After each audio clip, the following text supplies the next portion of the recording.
Hello everyone, BND परिवार में एक बार फिर से आप सभी का स्वागत है। और आपको पता है कि जो हमारी यूनिट चल रही है वो जेनेटिक्स आनुवंशिकी की यूनिट हम पढ़ रहे हैं। और आनुवंशिकी में हमने मेंडलिज्म, मेंडल के लॉ, मेंडल के एक्सेप्शन, अपवाद, ये हम पढ़ चुके हैं। जो आगे हमारा टॉपिक आता है वो आपको दिखाई दे रहा होगा, सहलग्नता लिंकेज के बारे में आज हम इस वीडियो में देखेंगे। तो आइए समझते हैं कि लिंकेज क्या है। सहलग्नता, या जिसे हम क्या कह सकते हैं, लिंकेज। क्या कह सकते हैं बच्चों?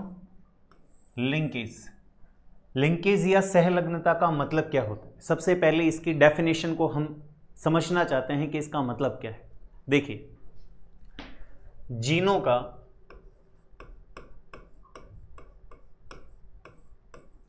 का भौतिक रूप से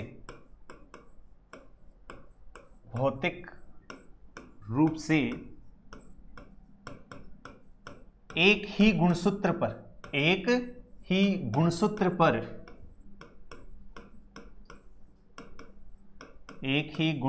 पर पाया जाना सहलग्नता कहलाता है। पाया जाना सहलग्नता, या मैं कहूं लिंकेज कहलाता है। क्या कहलाता है बच्चों? लिंकेज कहलाता है।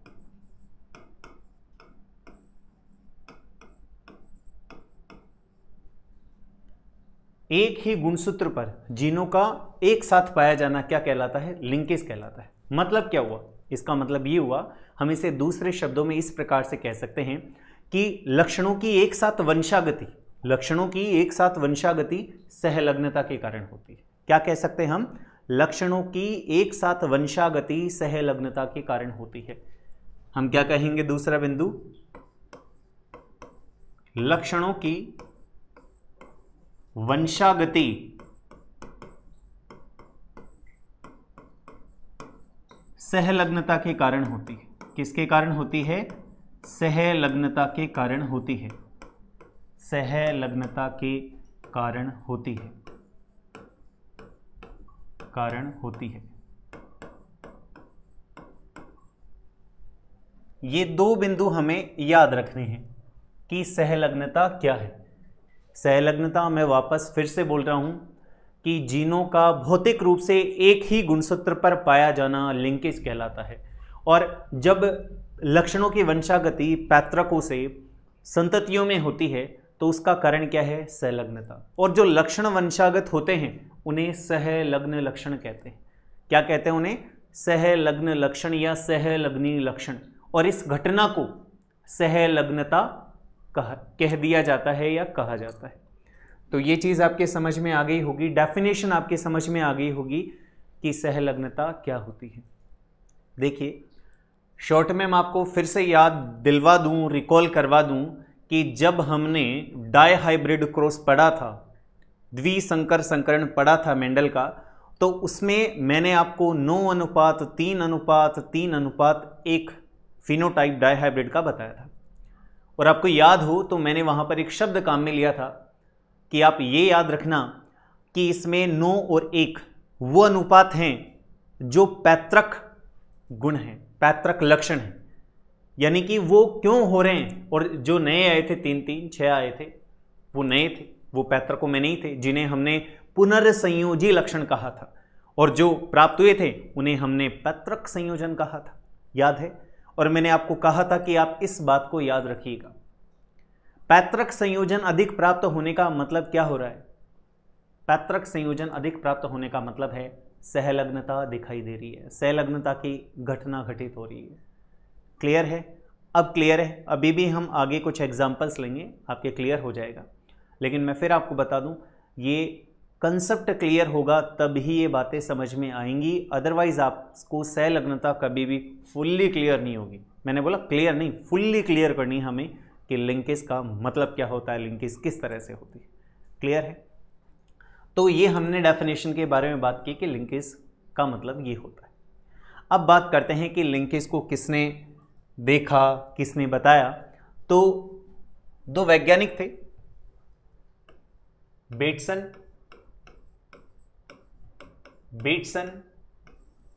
एवं पुन्निट। कौन थे? बेटसन एवं पुन्निट ने कपलिंग यानी कि युग्मन, क्या? युग्मन यानी कि कपलिंग तथा प्रतिकर्षण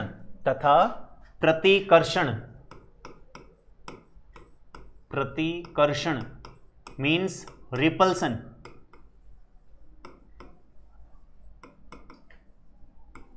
के बारे में बताया।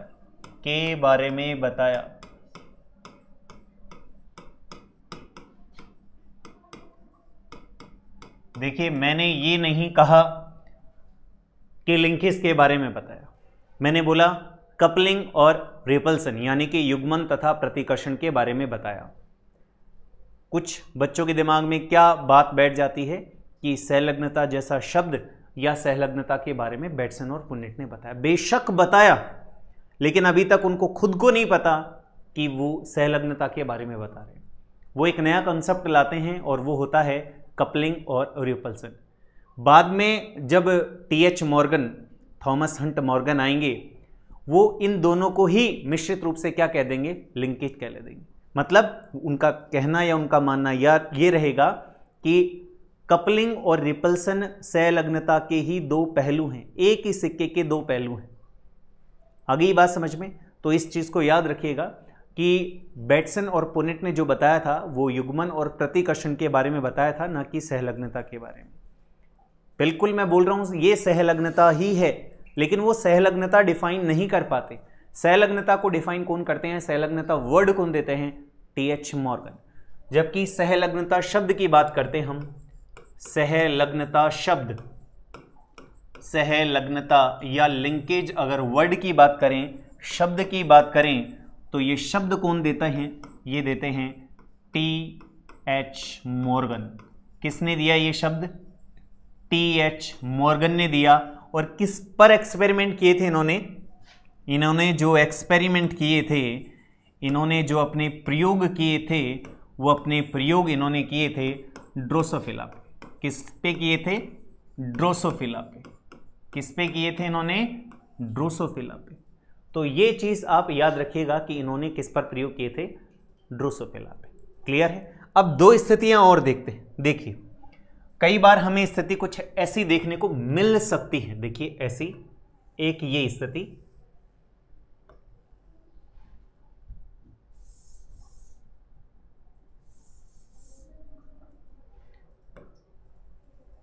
एक स्थिति ये है और एक स्थिति ये। देखिएगा, गौर से देखिएगा मैं किस स्थिति की बात करने जा रहा हूं। इसमें अगर हम देखते हैं तो आपको क्या दिखाई देता है वो देख लीजिए आप। क्या दिखाई देगा आपको? यहां पे कुछ जीन आपको दिखाई देते हैं,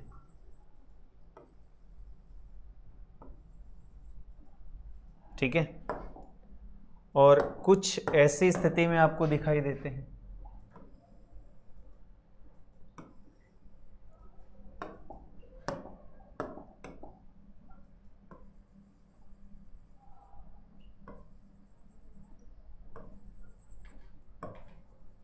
देखिए, ये स्थिति कैसी है और वो स्थिति कैसी है, दोनों को ही देख लेते हैं। ये ए है, ये बी है, ये ए है और ये बी है।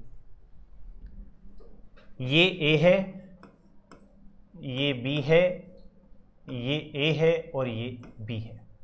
देखिए, मैं वर्तमान में आपको सिस और ट्रांस अरेंजमेंट के बारे में नहीं बता रहा हूं, आगे बताऊंगा उनके बारे में कि सिस और ट्रांस क्या है। हालांकि ये जो आपको दिखाई दे रहा है ये एक सिस अरेंजमेंट ही है, लेकिन उससे पहले छोटी सी और सिंपल सी बात कर लेते हैं।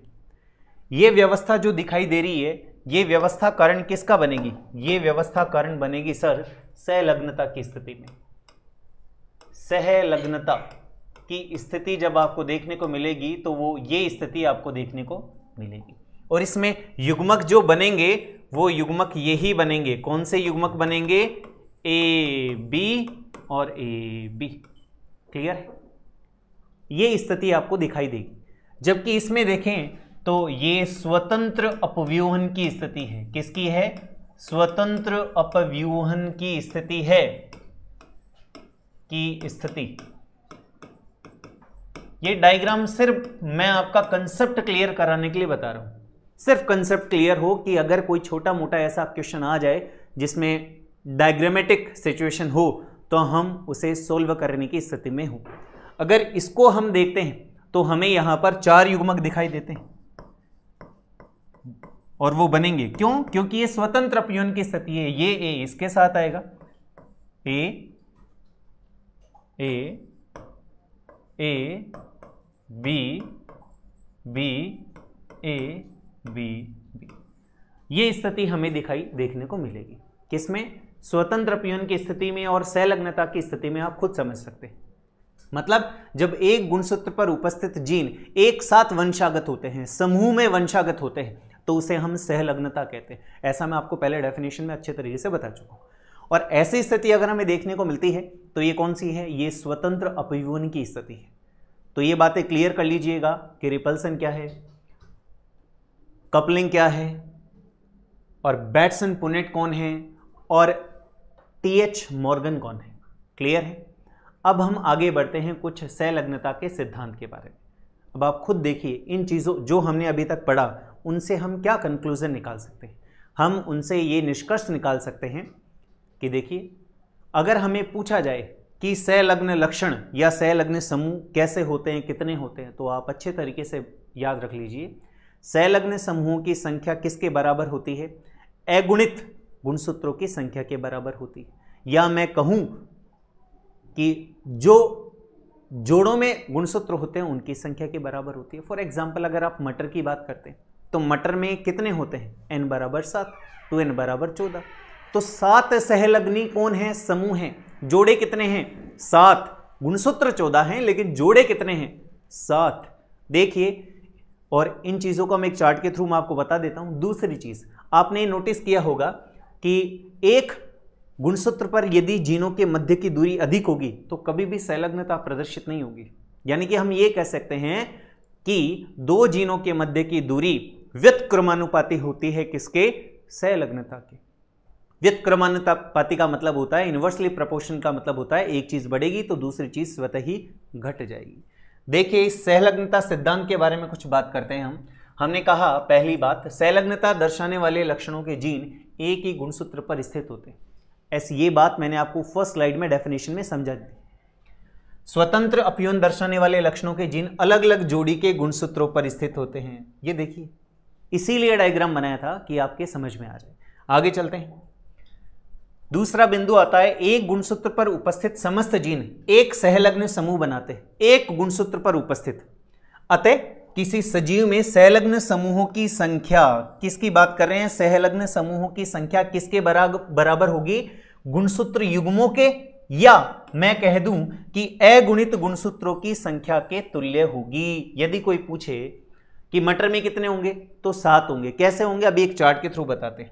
ये एक फॉर्मूला निकाल दिया, इसी का कंक्लूजन है कि सहलग्न समूहों की संख्या बराबर होती है किसके? गुणसूत्रों की अगुणित संख्या के, या समजात गुणसूत्रों के जोड़ों की संख्या के। क्लियर है? देखिए, इस चार्ट से इसे हम समझ सकते हैं। मटर में कितने हैं? 14। n कितने हैं? 7। तो पहली डेफिनेशन तो आती है, सहलग्न समूहों की संख्या बराबर अगुणित गुणसूत्रों की संख्या। कितनी है? 7। कितने हो गए सहलग्न समूह? 7। दूसरी में हमने बोला है, यह हम क्या कह सकते हैं? हम ये भी कह सकते हैं कि समजात गुणसूत्रों के जितने जोड़े होंगे, जोड़े 14 गुणसूत्र हैं लेकिन 14 गुणसूत्र के जोड़े कितने हैं? 7। मतलब ये एक जोड़ा, ये जोड़े 2 हैं, गुणसूत्र 4 हैं।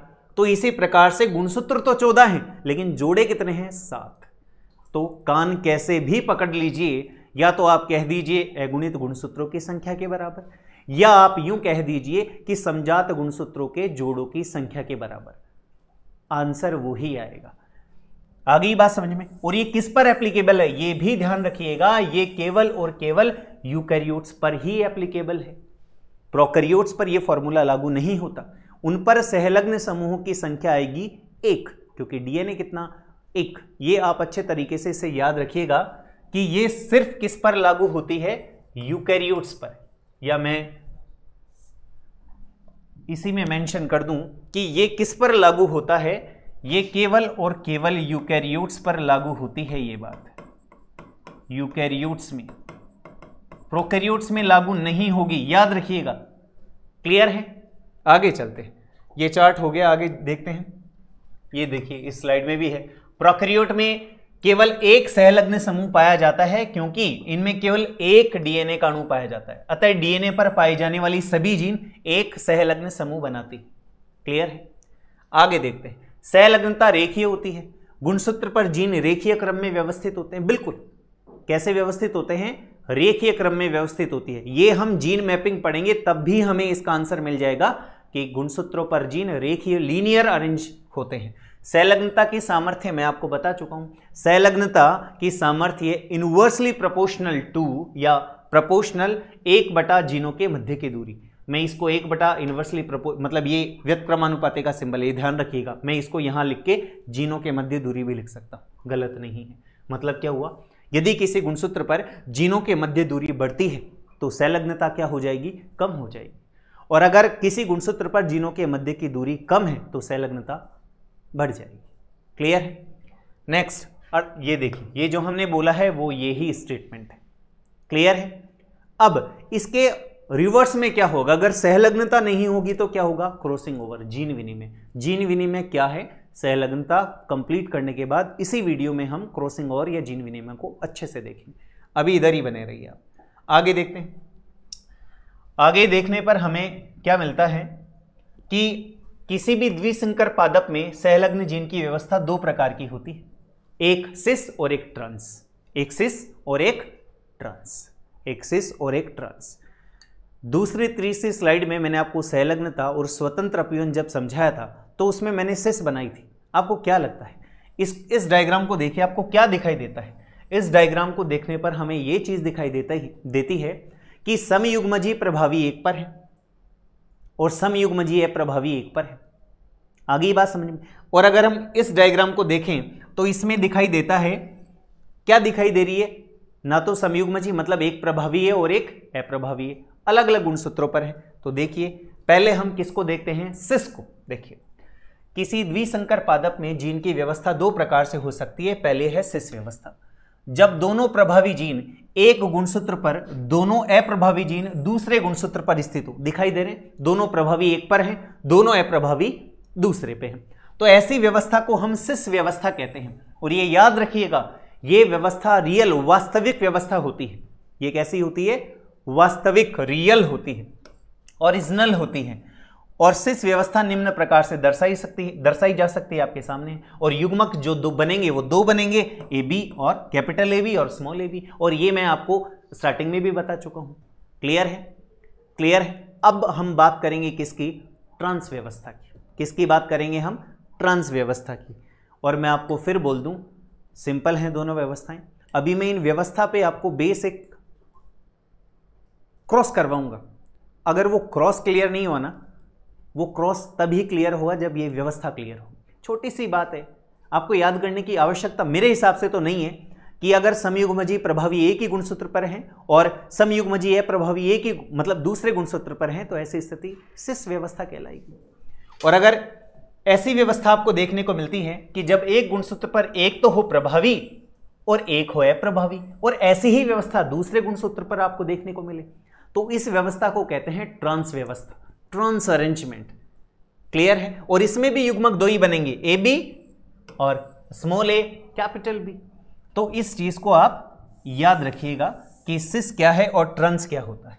क्लियर है? और यह कभी भी वास्तविक नहीं होती और यह जीन विनिमय के द्वारा निर्मित होती है। ये दो बातें याद रखिएगा। क्लियर है? मतलब हमसे प्रश्न पूछा जाएगा तो डेफिनेशन दी जा सकती है। डेफिनेशन दी जा सकती है कि यदि एक गुणसूत्र पर दोनों प्रभावी तथा दूसरे गुणसूत्र पर दोनों अप्रभावी जीन उपस्थित हैं तो ऐसी व्यवस्था कहलाएगी सिस या ट्रांस। सिस कहलाएगी। और अगर ऐसी व्यवस्था जिसमें एक गुणसूत्र पर एक प्रभावी और एक पर अप्रभावी और दूसरे गुणसूत्र पर भी एक प्रभावी और एक अप्रभावी, तो ऐसी व्यवस्था कहलाएगी ट्रांस व्यवस्था। क्लियर है? तो ये कैसी व्यवस्था है? Trans arrangement. क्लियर है? और ये क्या होते हैं? ये क्रॉसिंग ओवर के द्वारा निर्मित होते हैं और ये कभी भी ओरिजिनल नहीं होते। ओरिजिनल कौन होते हैं? सिस। ये याद रखिएगा। यहां से एमसीक्यू बहुत सारे प्रश्न बनते हैं। युग्मक पूछे जा सकते हैं। क्या पूछे जा सकते हैं? युग्मक पूछे जा सकते हैं।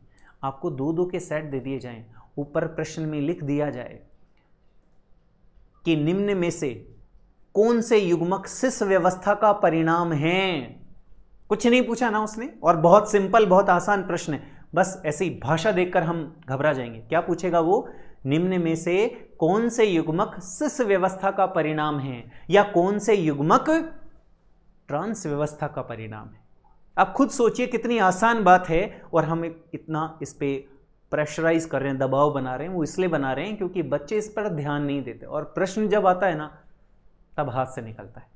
सिस और ट्रांस व्यवस्था क्लियर है? अब हम इसमें एक एग्जाम्पल लेते हैं, आपको स्वतः ही समझ में आ जाएगी। देखिए इसमें क्या क्या करते हैं, हम लेते हैं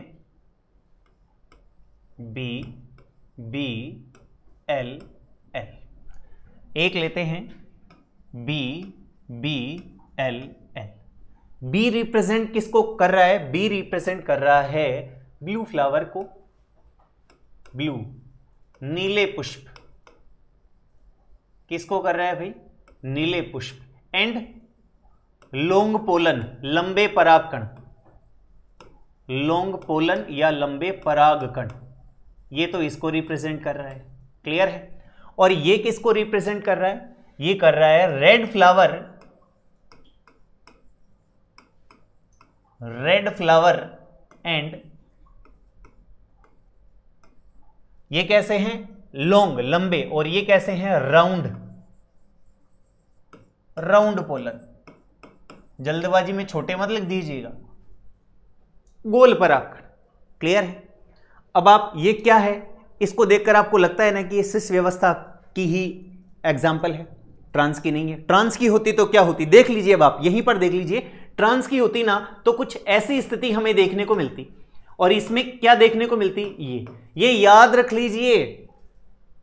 सिंपल सा प्रश्न बनेगा इधर से, और कुछ भी नहीं बनेगा, सिंपल सा अगर बनता है तो। और आपको लगेगा पता नहीं बहुत बड़ी इधर रामायण लिखी जा रही है। कोई रामायण नहीं लिखी जा रही, छोटी सी बात है। ये ट्रांस व्यवस्था का एग्जाम्पल है, ऊपर वाला ही एग्जाम्पल है, मैंने बस चेंज किया। देख लीजिए आप, इधर प्रभावी भी है और अप्रभावी भी है, इधर प्रभावी है और अप्रभावी है। ऊपर वाली, ऊपर की तरफ देखते हैं तो इधर दोनों प्रभावी है, उधर दोनों अप्रभावी। तो ये कौन सी व्यवस्था है? ऊपर जो हमने लिखी है वो सिस व्यवस्था है। आप खुद देखिए, इधर ये कौन है? ये पेरेंट्स हैं। ये कौन है? ये पेरेंट्स हैं। क्या युग्मक बनने हैं? पता है सबको, युग्मक जो बनने हैं वो ये ही युग्मक बनने हैं। इससे जो बनने हैं वो ये ही युग्मक बनने हैं। ये कौन है? ये युग्मक हैं। ये कौन है? ये युग्मक हैं। इनसे जब क्रॉस करवाएंगे तो आपको पता है, देखिए बार बार आप क्रॉस करवा चुके हैं, तो क्रॉस जब हम करवाएंगे तो हमारे पास क्या स्थिति देखने को मिलेगी? हमारे पास स्थिति ये देखने को मिलेगी, हमारे पास स्थिति ये देखने को मिलेगी। ये कौन है? ये F1 पीढ़ी है। और F1 पीढ़ी में क्या नजर आएगा? F1 पीढ़ी में जो हमें नजर आएगा वो कैसे? ब्लू फ्लावर 100%, ब्लू फ्लावर और लॉन्ग पोलन, लंबे परागकण दिखाई देंगे। क्लियर है क्या? ठीक है, ठीक है बच्चों, आगे चलते हैं। हम क्या पढ़ रहे हैं? हम लिंकेज पढ़ रहे हैं, हम लिंकेज को समझना चाहते हैं। क्लियर? आगे चलते हैं। देखिए अब इसी में देखते हैं, यहां पर हम क्या करवाना चाहते हैं? यहां पर हम टेस्ट क्रॉस करवाना चाहते हैं। क्या करवाना चाहते हैं बच्चों? Test cross. क्या करवाना चाहते हैं? Test cross. देखिए क्या आया था F1 पीढ़ी का परिणाम? F1 पीढ़ी का परिणाम ये आया था बच्चों। तो इससे जो युग्मक बनने की पॉसिबिलिटी है वो क्या है? इससे युग्मक बनने की पॉसिबिलिटी ये है BL। दूसरी क्या है? BL। Capital B small L, तीसरी पॉसिबिलिटी है स्मॉल बी कैपिटल एल, और फोर्थ पॉसिबिलिटी है small B small L. Test cross का मतलब जब F1PD का क्रॉस समयुग्मजी अप्रभावी जनक से करवाया जाए। वी नो अप्रभावी जनक कौन है। अप्रभावी जनक आपको अच्छे तरीके से पता है कि अप्रभावी जनक ये है, तो लिख देते हैं इसको। इससे क्रॉस करवाएंगे, किससे क्रॉस करवाएंगे इसका, इससे क्रॉस करवाएंगे बी एल एल। इससे जो युग्मक बनेगा हमें पता है, एक ही प्रकार का युग्मक बनेगा जो आपको बोर्ड पर दिखाई दे रहा है। क्लियर है, क्लियर है, कोई डाउट, कोई डाउट नहीं है। अब इसमें अगर हम क्रॉस करवाएंगे, अगर इसमें हम क्रॉस करवाएंगे तो हमें क्या परिणाम प्राप्त होने चाहिए। देखिए, अगर इसमें क्रॉस करवाया जाता है तो कुछ ऐसी हालत मिलती है, हालत कुछ ऐसी होती है, B L L, B L L, B capital L small L, small B small L small L. ये आ गया हमारे पास परिणाम। ठीक है, अब इसमें प्राप्त परिणाम क्या होगा। देखिए, प्राप्त परिणाम अगर हम देखते हैं, प्राप्त परिणाम, तो प्राप्त परिणाम जो हमारे पास आएगा वो आएगा 7:1:1:7, जबकि आना क्या चाहिए, जबकि आना चाहिए अपेक्षित परिणाम क्या है, अपेक्षित परिणाम क्या है, अपेक्षित परिणाम ये है 1:1:1:1। ये कहाँ से आया अपेक्षित। देखिए, इससे प्रीवियस वीडियो में आपको टेस्ट क्रॉस परीक्षार्थ संकरण अच्छे से पढ़ा रखा है और उसमें बताया है कि मोनोहाइब्रिड क्रॉस का जो परिणाम आएगा वो आएगा 1:1। इसी प्रकार से डाईहाइब्रिड का जो आएगा वो 1:1:1:1 आएगा। ऐसा आना चाहिए था, लेकिन यहां पर ऐसा प्राप्त नहीं हुआ। मतलब अगर हम इसमें देखते हैं तो ये कौन है, देखिए इसको देखते हैं, ये 7 कौन है, इनको देखिए आप, ये कैसे दिखाई दे रहे हैं, ये आपको दिखाई दे रहे हैं लंबे, और ये कैसे हैं, सॉरी पहले पुष्प का रंग लिखते हैं, नीले लंबे, शॉर्ट में लिख रहा हूं मैं, नीले लंबे, यानी कि नीले पुष्प लंबे परागकण। ये कैसे हैं, नीले, ये कैसे हैं, और गोल, ये कैसे हैं बच्चों, इनको देखते हैं तो ये हैं लाल और लंबे। इनको देखते हैं बच्चों, ये कैसे हैं, ये हैं लाल गोल, लाल पुष्प गोल परागकण। क्लियर है, अरे क्लियर है। तो इससे हमें क्या समझ में आता है, इससे हमें ये समझ में आता है बच्चों कि हमने जो पैतृक लिए थे वो कैसे थे, नीले और लंबे।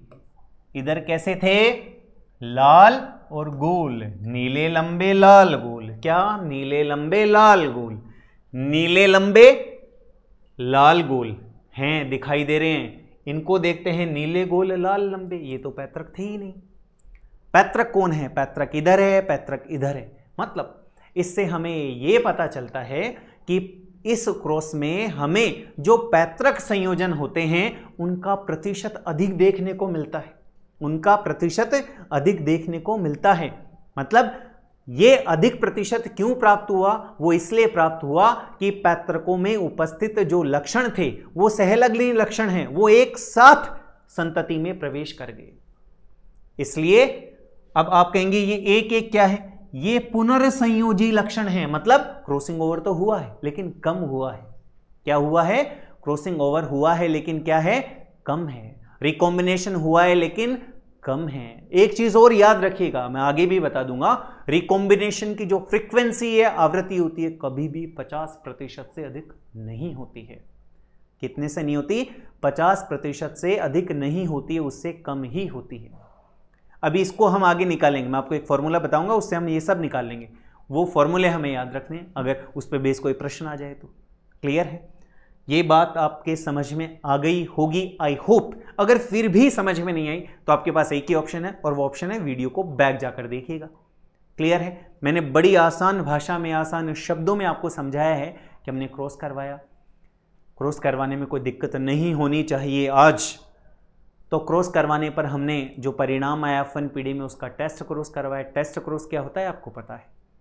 टेस्ट क्रॉस करवाया, चूंकि ये डाइहाइब्रिड है, 2 लक्षण हमने ले रखे हैं, इसलिए हमें अनुपात 1:1:1:1:1 प्राप्त होना चाहिए, लेकिन ऐसा होता नहीं, हो ये रहा है। क्लियर है? कौन सी व्यवस्था है? ये सिस व्यवस्था है। मैं आपको फिर एक चीज बता दूं, अगर हम इसमें, आप खुद चेक कीजिएगा, ठीक है, और चेक करने के बाद वीडियो में कमेंट कीजिएगा कि कितने बच्चे उसको सही कर पाते हैं। क्या? अब आपको एक क्रॉस करवाना है, और वो क्रॉस कैसे करवाना है? वो आपको ट्रांस अरेंजमेंट में करवाना है, और ट्रांस अरेंजमेंट में बता चुका हूं, वैसे वीडियो में जाकर आप वो भी देख सकते हैं। बस मैं परिणाम नहीं बताना चाहता, चलो बता देता हूं, नहीं आप खुद ही कीजिएगा, इससे काफी मतलब यही आएगा एक तरह से। आगे ये बात समझ में, लेकिन थोड़ा सा ऊपर नीचे होगा, कैसे होगा वो आप खुद चेक कीजिएगा और कमेंट करके बताइएगा कि कितने लोग उसमें सक्सेस होते। अगर अनसक्सेस की रेट ज़्यादा रही तो उसको भी हम ले लेंगे। क्लियर है? हालांकि वो इसी के रिजेंबल, इसी के समान आएगा, कोई खास डिफरेंस नहीं आएगा, बस उसमें थोड़ा सा डिफरेंस ये आएगा कि वो एक ट्रांस अरेंजमेंट का रहेगा। क्लियर है? ये कैसा है? सिस अरेंजमेंट। ये याद रखिएगा अनुपात। इस अनुपात से हम 1-2 प्रश्न जो गणितीय प्रारूप में हमें मिलेंगे, हम उन्हें सॉल्व कर सकते हैं। तो इस प्रकार से हमने लिंकेज को पढ़ा। क्लियर है? किसको पढ़ा? लिंकेज को पढ़ा कि लिंकेज क्या होती है, कैसे होती है। ये जो एग्जाम्पल है ये किसका है? ये कपलिंग का एग्जाम्पल है, ये युग्मन का एग्जाम्पल है। और वो जो ट्रांस व्यवस्था में जो आपको देखने को मिलेगा ना, वो रिपल्सन का, प्रतिकर्षण का एग्जाम्पल आपको देखने को मिलेगा। क्लियर है? आगे देखते हैं। देखिए, पूर्ण सहलग्नता। पूर्ण सहलग्नता को अगर हम देखें, पूर्ण सहलग्नता का मतलब क्या होता है? सारे के सारे ही संतति में ट्रांसफर हो जाए। ऐसा बहुत रेयर होता है। अगर ऐसा होता तो प्रॉब्लम क्रिएट हो जाती, काफ़ी कुछ समानताएं, संतति हूबहू डिट्टो होती। अब आते हैं, कुछ आते हैं, लेकिन रिकॉम्बिनेशन, क्रॉसिंग और भी देखने को मिलता है। तो पूर्ण सहलग्नता या कंप्लीट लिंकेज का मतलब ऐसी सहलग्नता जिसमें जीन हमेशा पैतृक संयोग ही दर्शाती है, कभी भी नए संयोग नहीं दर्शाती। ऐसा प्रैक्टिकली पॉसिबल नहीं है, रियरली मिलता है।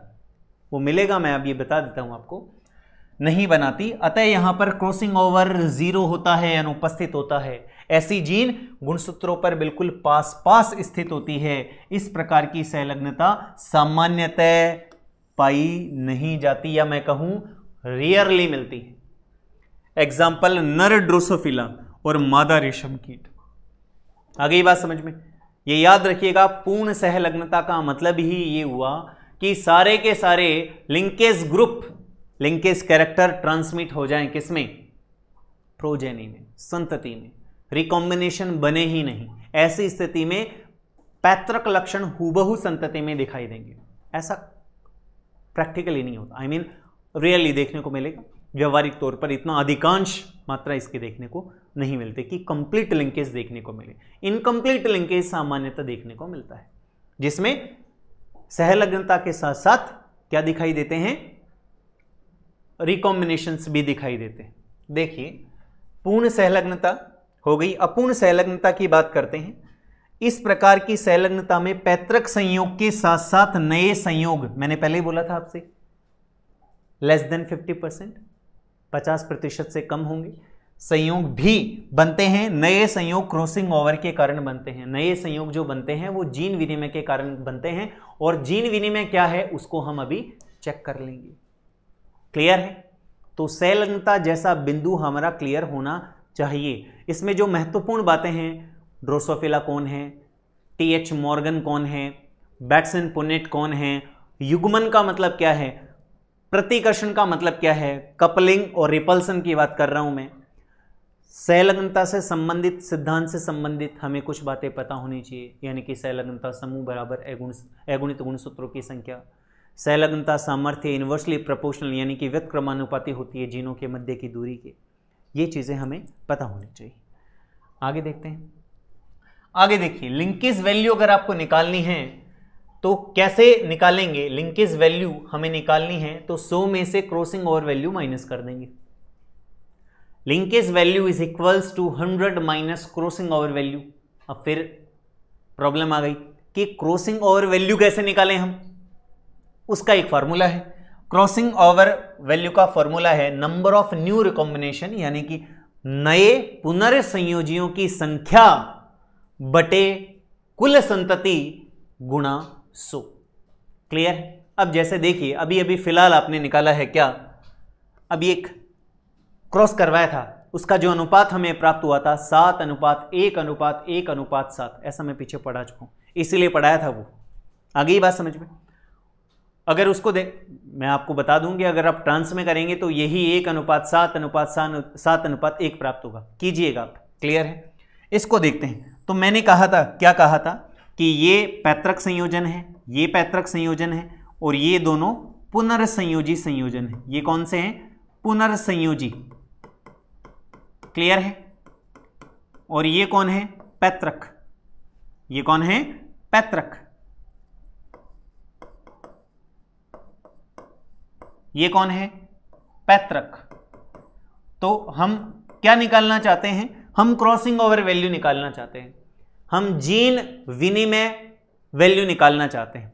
वो जीन विनिमय वैल्यू कब आएगी आप खुद देखिए। इसमें लिखा है नंबर ऑफ न्यू रिकॉम्बिनेशन, तो इसमें न्यू रिकॉम्बिनेशन तो 2 ही है, तो 2। देखिए नेक्स्ट है टोटल प्रोजेनी। अभी अभी जो अनुपात निकाला है उसकी टोटल प्रोजेनी कितनी थी? 7:1:1:7 यानी कि 7 और 7 14 और 2 16, तो 16 गुणा 100। 8 काट लीजिए, 8 1 जा यानी कि 8 एकम 8, कितने बच गए? 2। 8 दूनी 16, कितने बचे? 4, लगाया दशमलव, कितने हो गए? 8 पंजे 40। 12.5% क्रॉसिंग ओवर वैल्यू आई। कितनी आई? 12.5%। देखिए कितनी आई बच्चों? 12.5%। 12.5% वैल्यू आई। ये ही वैल्यू नीचे लिखी हुई है, इसमें कोई बहुत बड़ी गणित नहीं लगाई गई। हमारे पास अनुपात था, हमें पता था कि कौन, ये पुनर्संयोजी और नए संयोजन, ये तो हमें क्रॉस देखकर ही पता चलेगा ना। तो अभी अभी इसीलिए वो क्रॉस करवाया है। तो उसमें नए संयोजी हमें पता, भाई 1 और 1 जो लक्षण आ रहे हैं वो पैतृक संयोजन नहीं है, वो अलग से हैं, नए आए हैं। तो इसलिए न्यू रिकॉम्बिनेशन बटे total, I mean upon total progeny multiply 100 हमने कर लिया, वैल्यू हमारे पास आ गई। अब आप खुद देखिए, हमें क्या निकालना है? लिंकेज वैल्यू निकालनी है। लिंकेज वैल्यू निकालें हम तो 100 माइनस क्रॉसिंग ओवर वैल्यू, ये कितनी है? 12.5, तो माइनस कर दीजिए 87.5% यानी कि 87.5% क्या है? लिंकेज वैल्यू यानी कि सहलग्नता वैल्यू है।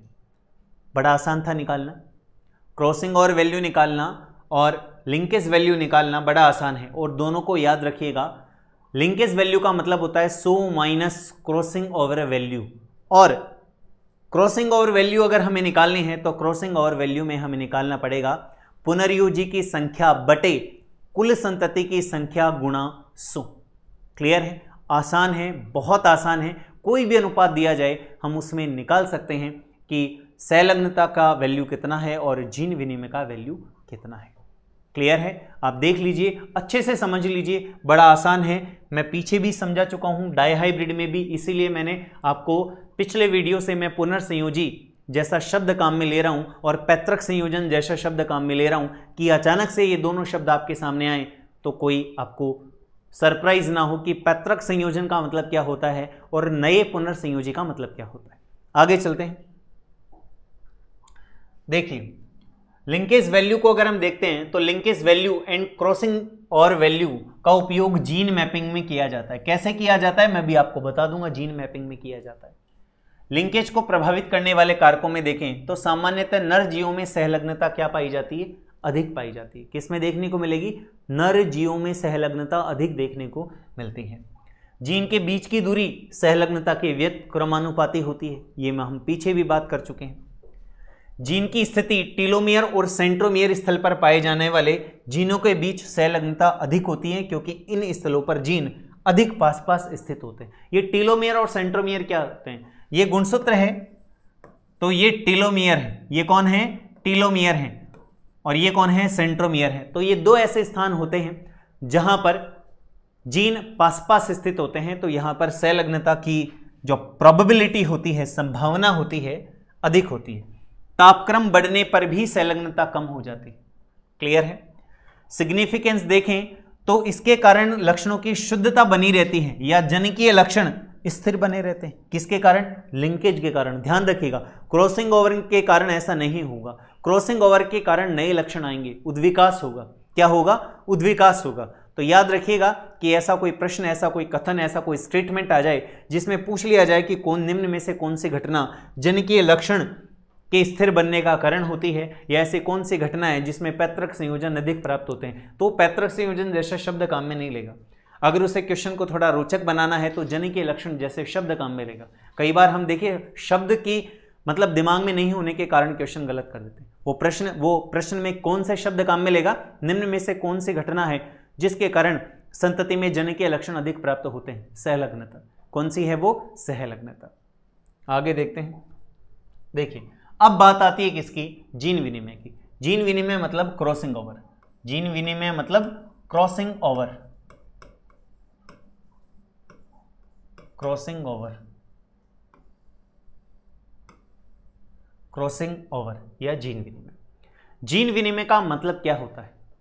जीन विनिमय का मतलब है समजात गुणसूत्रों के मध्य खंडों का आदान प्रदान। क्या? समजात गुणसूत्रों के मध्य खंडों का आदान प्रदान। तो देखिए हम क्या लिख सकते हैं? समजात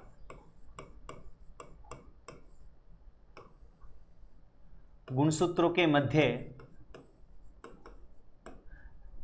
या समजात भी नहीं लिखते हैं, बेस्ट हम क्या लिखते हैं? नॉन सिस्टर क्रोमेटिड्स के मध्य,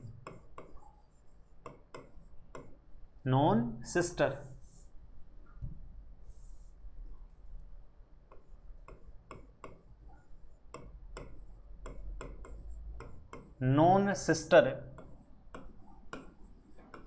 क्रोमेटिड्स के मध्य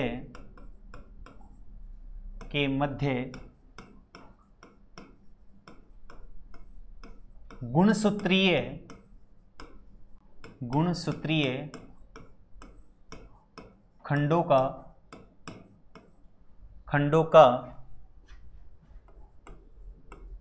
आदान प्रदान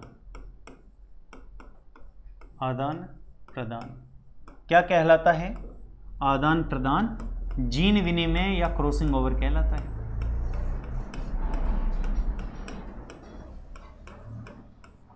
जीन विनिमय कहलाता है।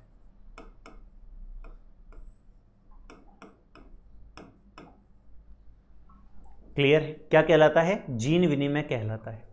क्लियर? देखिए यह कहां दिखाई देती है आपको? यह आपको देखने को मिलेगी, यह मियोसिस प्रथम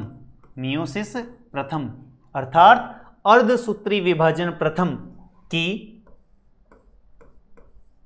प्रोफेज प्रथम। आपको पता है ना कि मियोसिस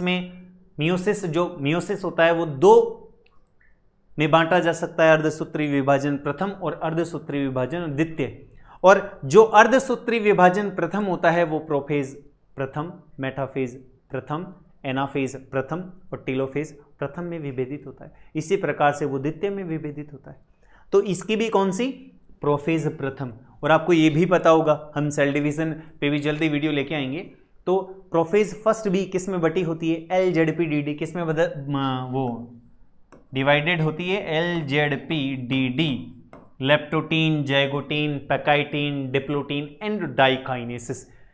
आपको आश्चर्य होगा, आज तक कम से कम 5 से 6 एग्जाम्स में इन उपप्रावस्थाओं का क्रम पूछा जा चुका है। इन उपप्रावस्थाओं का क्या पूछा जा चुका है? क्रम पूछा जा चुका है कि प्रोफेज प्रथम की उपप्रावस्थाएं किस क्रम में पाई जाती है। देख लीजिए, LZPDD leptotene, zygotene, diplotene, leptotene, zygotene, pachytene, diplotene and diakinesis, 5 उपप्रावस्थाएं हो गई। तो ये किस में देखने को मिलती है? यह मियोसिस प्रथम के प्रोफेज प्रथम की इसमें देखने को मिलेगी आपको। पेकाइटीन, किसमें बच्चों? पेकाइटीन,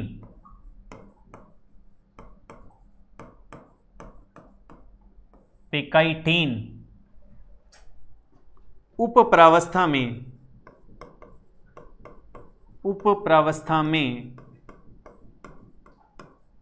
पाई जाती है या उपप्रावस्था में होती है।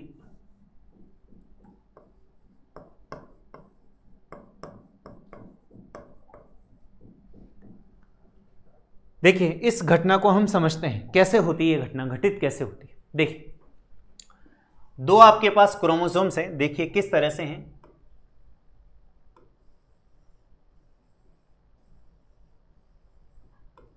ये देखिए, क्लियर है। और दूसरी स्थिति में आपको कुछ ऐसा देखने को मिलेगा।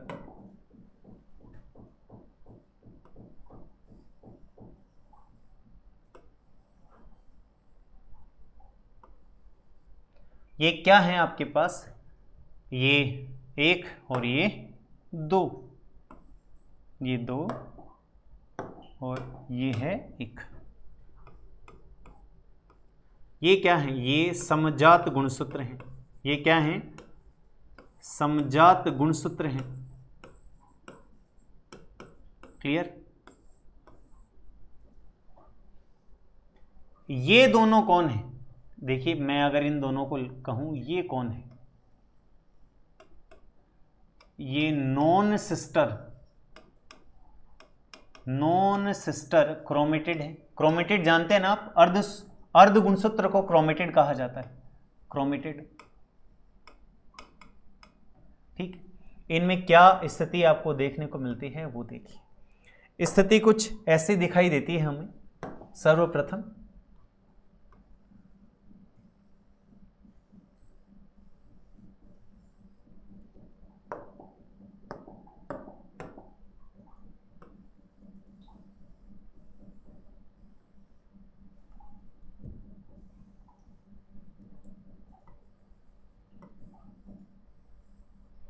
ये स्थिति आपको दिखाई दे रही है। इसके बाद में क्या होता है वो देखिए आप। जब ये अलग हो जाते हैं तो स्थिति कुछ ऐसी होती है, वो देख लेते हैं हम। स्थिति ऐसी देखने को मिलेगी बच्चों।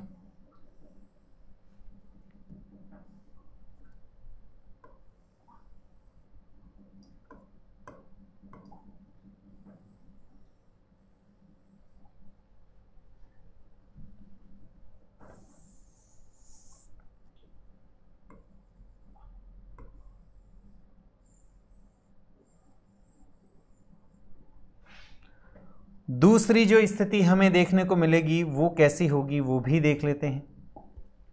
दूसरी स्थिति या दूसरे गुणसूत्र में नीचे की तरफ बना रहा हूं, जिसे आप समझ लीजिएगा कि स्थिति कुछ ऐसी देखने को हमें मिलेगी। ठीक है, अब देखते हैं क्या होता है इसमें।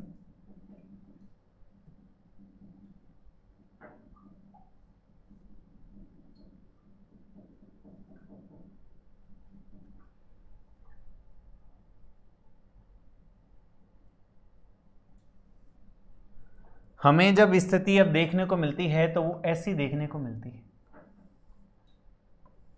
इस कलर्ड डायग्राम से आप इसकी स्थिति समझ सकते हैं कि स्थिति क्या से क्या हो जाएगी।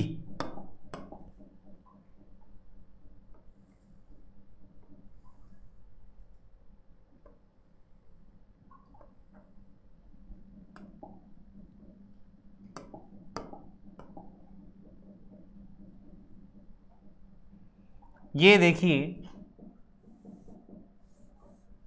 ये स्थिति आपको देखने को मिलेगी किसके बाद में? क्रॉसिंग ओवर होने के बाद। ठीक है, अब एक शब्द और देखेंगे आप। यहां पे आपको एक शब्द दिखाई देगा, मतलब आपने पढ़ा होगा कियाज्मेटा।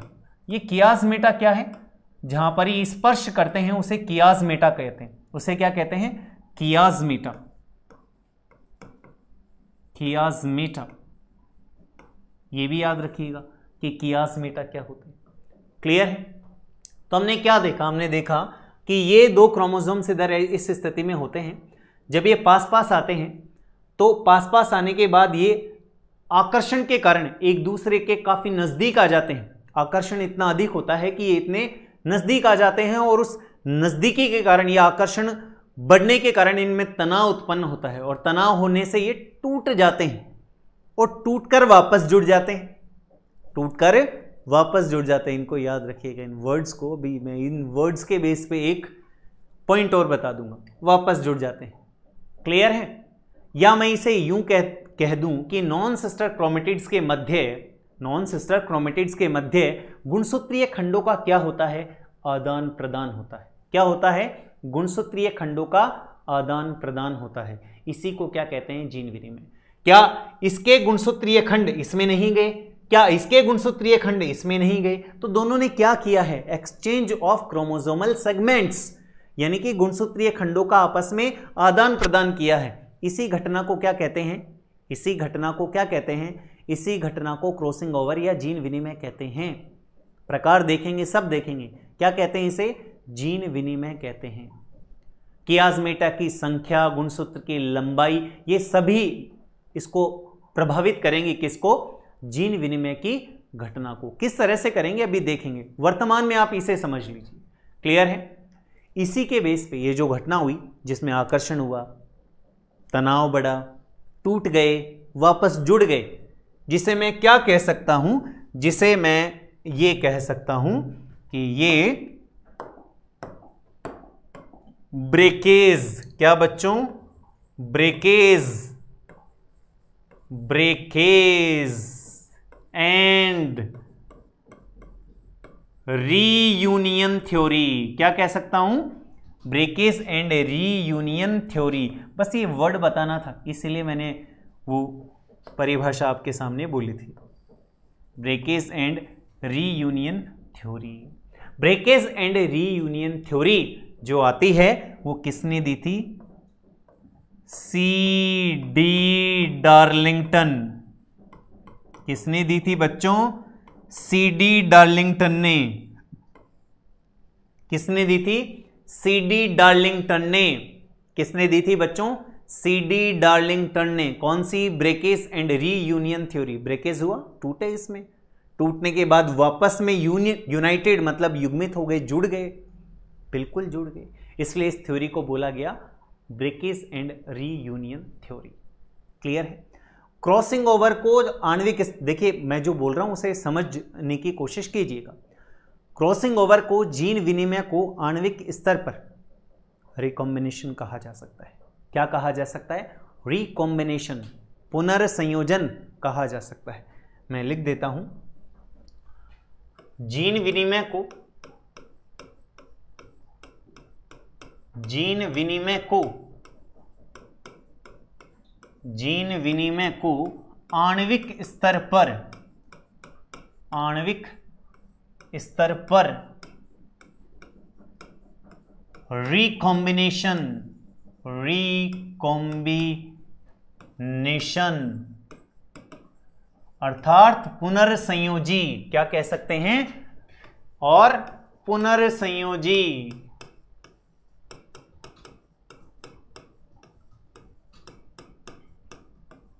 कहते हैं आणविक स्तर पर। याद रखिएगा इस बात को।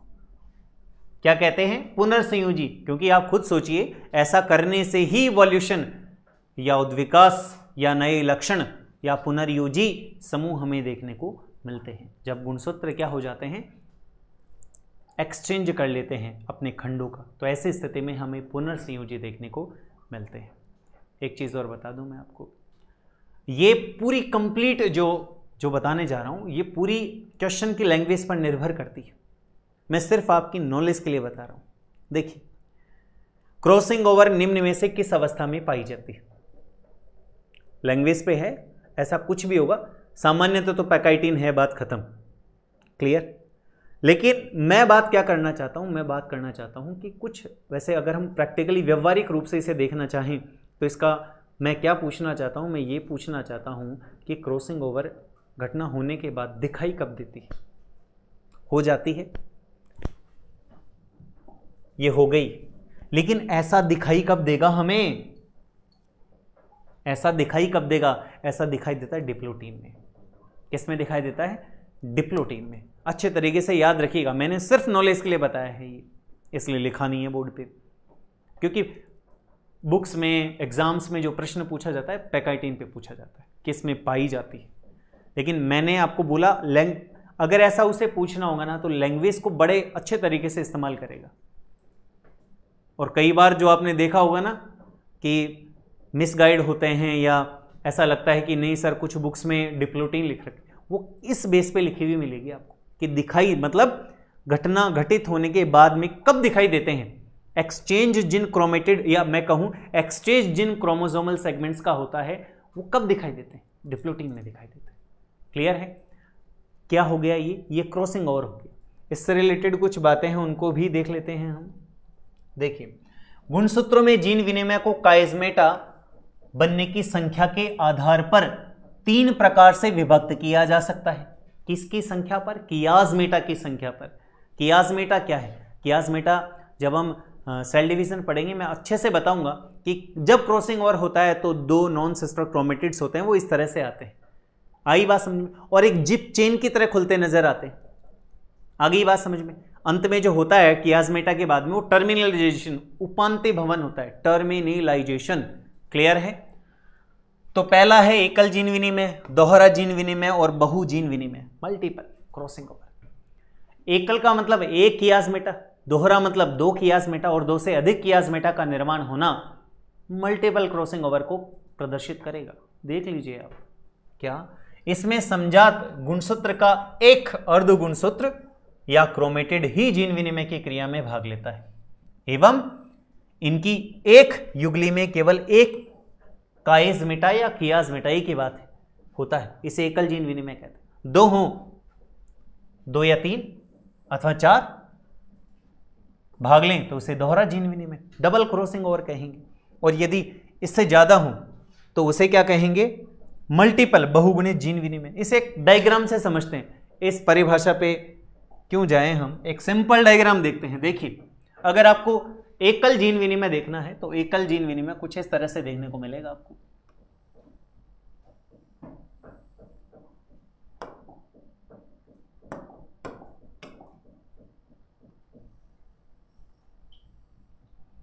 सिर्फ एक जगह आपको देखने को मिला है ऐसा, ये एकल जीन विनिमय का एग्जांपल है। ये किसका है? एकल जीन विनिमय। ये कैसा है बच्चों? एकल जीन विनिमय।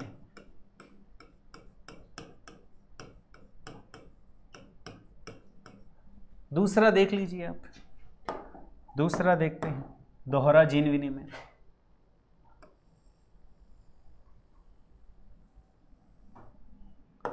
दोहरा जीन विनिमय भी देख लेते हैं। ये दोहरा जीन विनिमय है।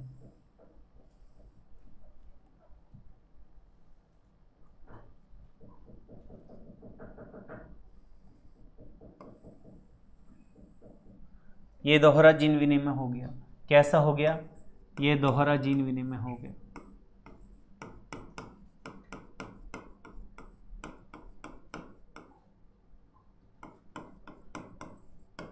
Double crossing over. और मल्टीपल क्रॉसिंग ओवर हमें देखना है। मल्टीपल मतलब बहु जीन विनिमय। तो बहु जीन विनिमय में क्या होगा? देख लीजिए आप, खुद देख लीजिए। अब आपके समझ में आ गया होगा कि मैं आगे क्या बनाने वाला हूं।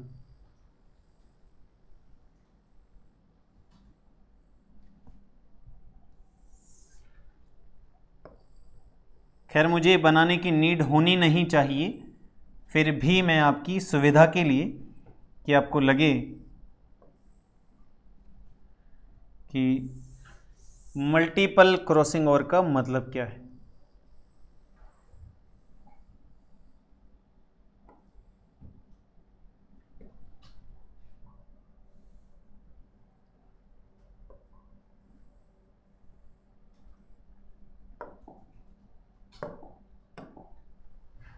ये देख लीजिए,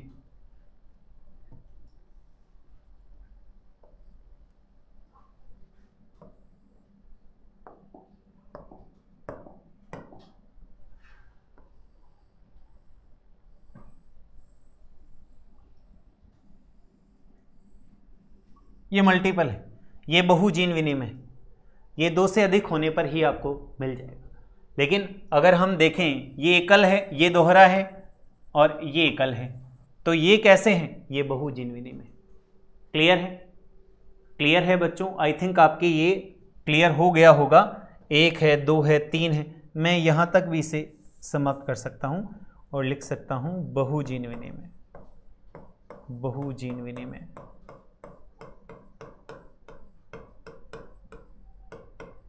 क्लियर है? हमने एकल, दोहरा और बहुजीन विनिमय देख लिया। जीन विनिमय क्या होता है ये भी देख लिया। क्लियर है?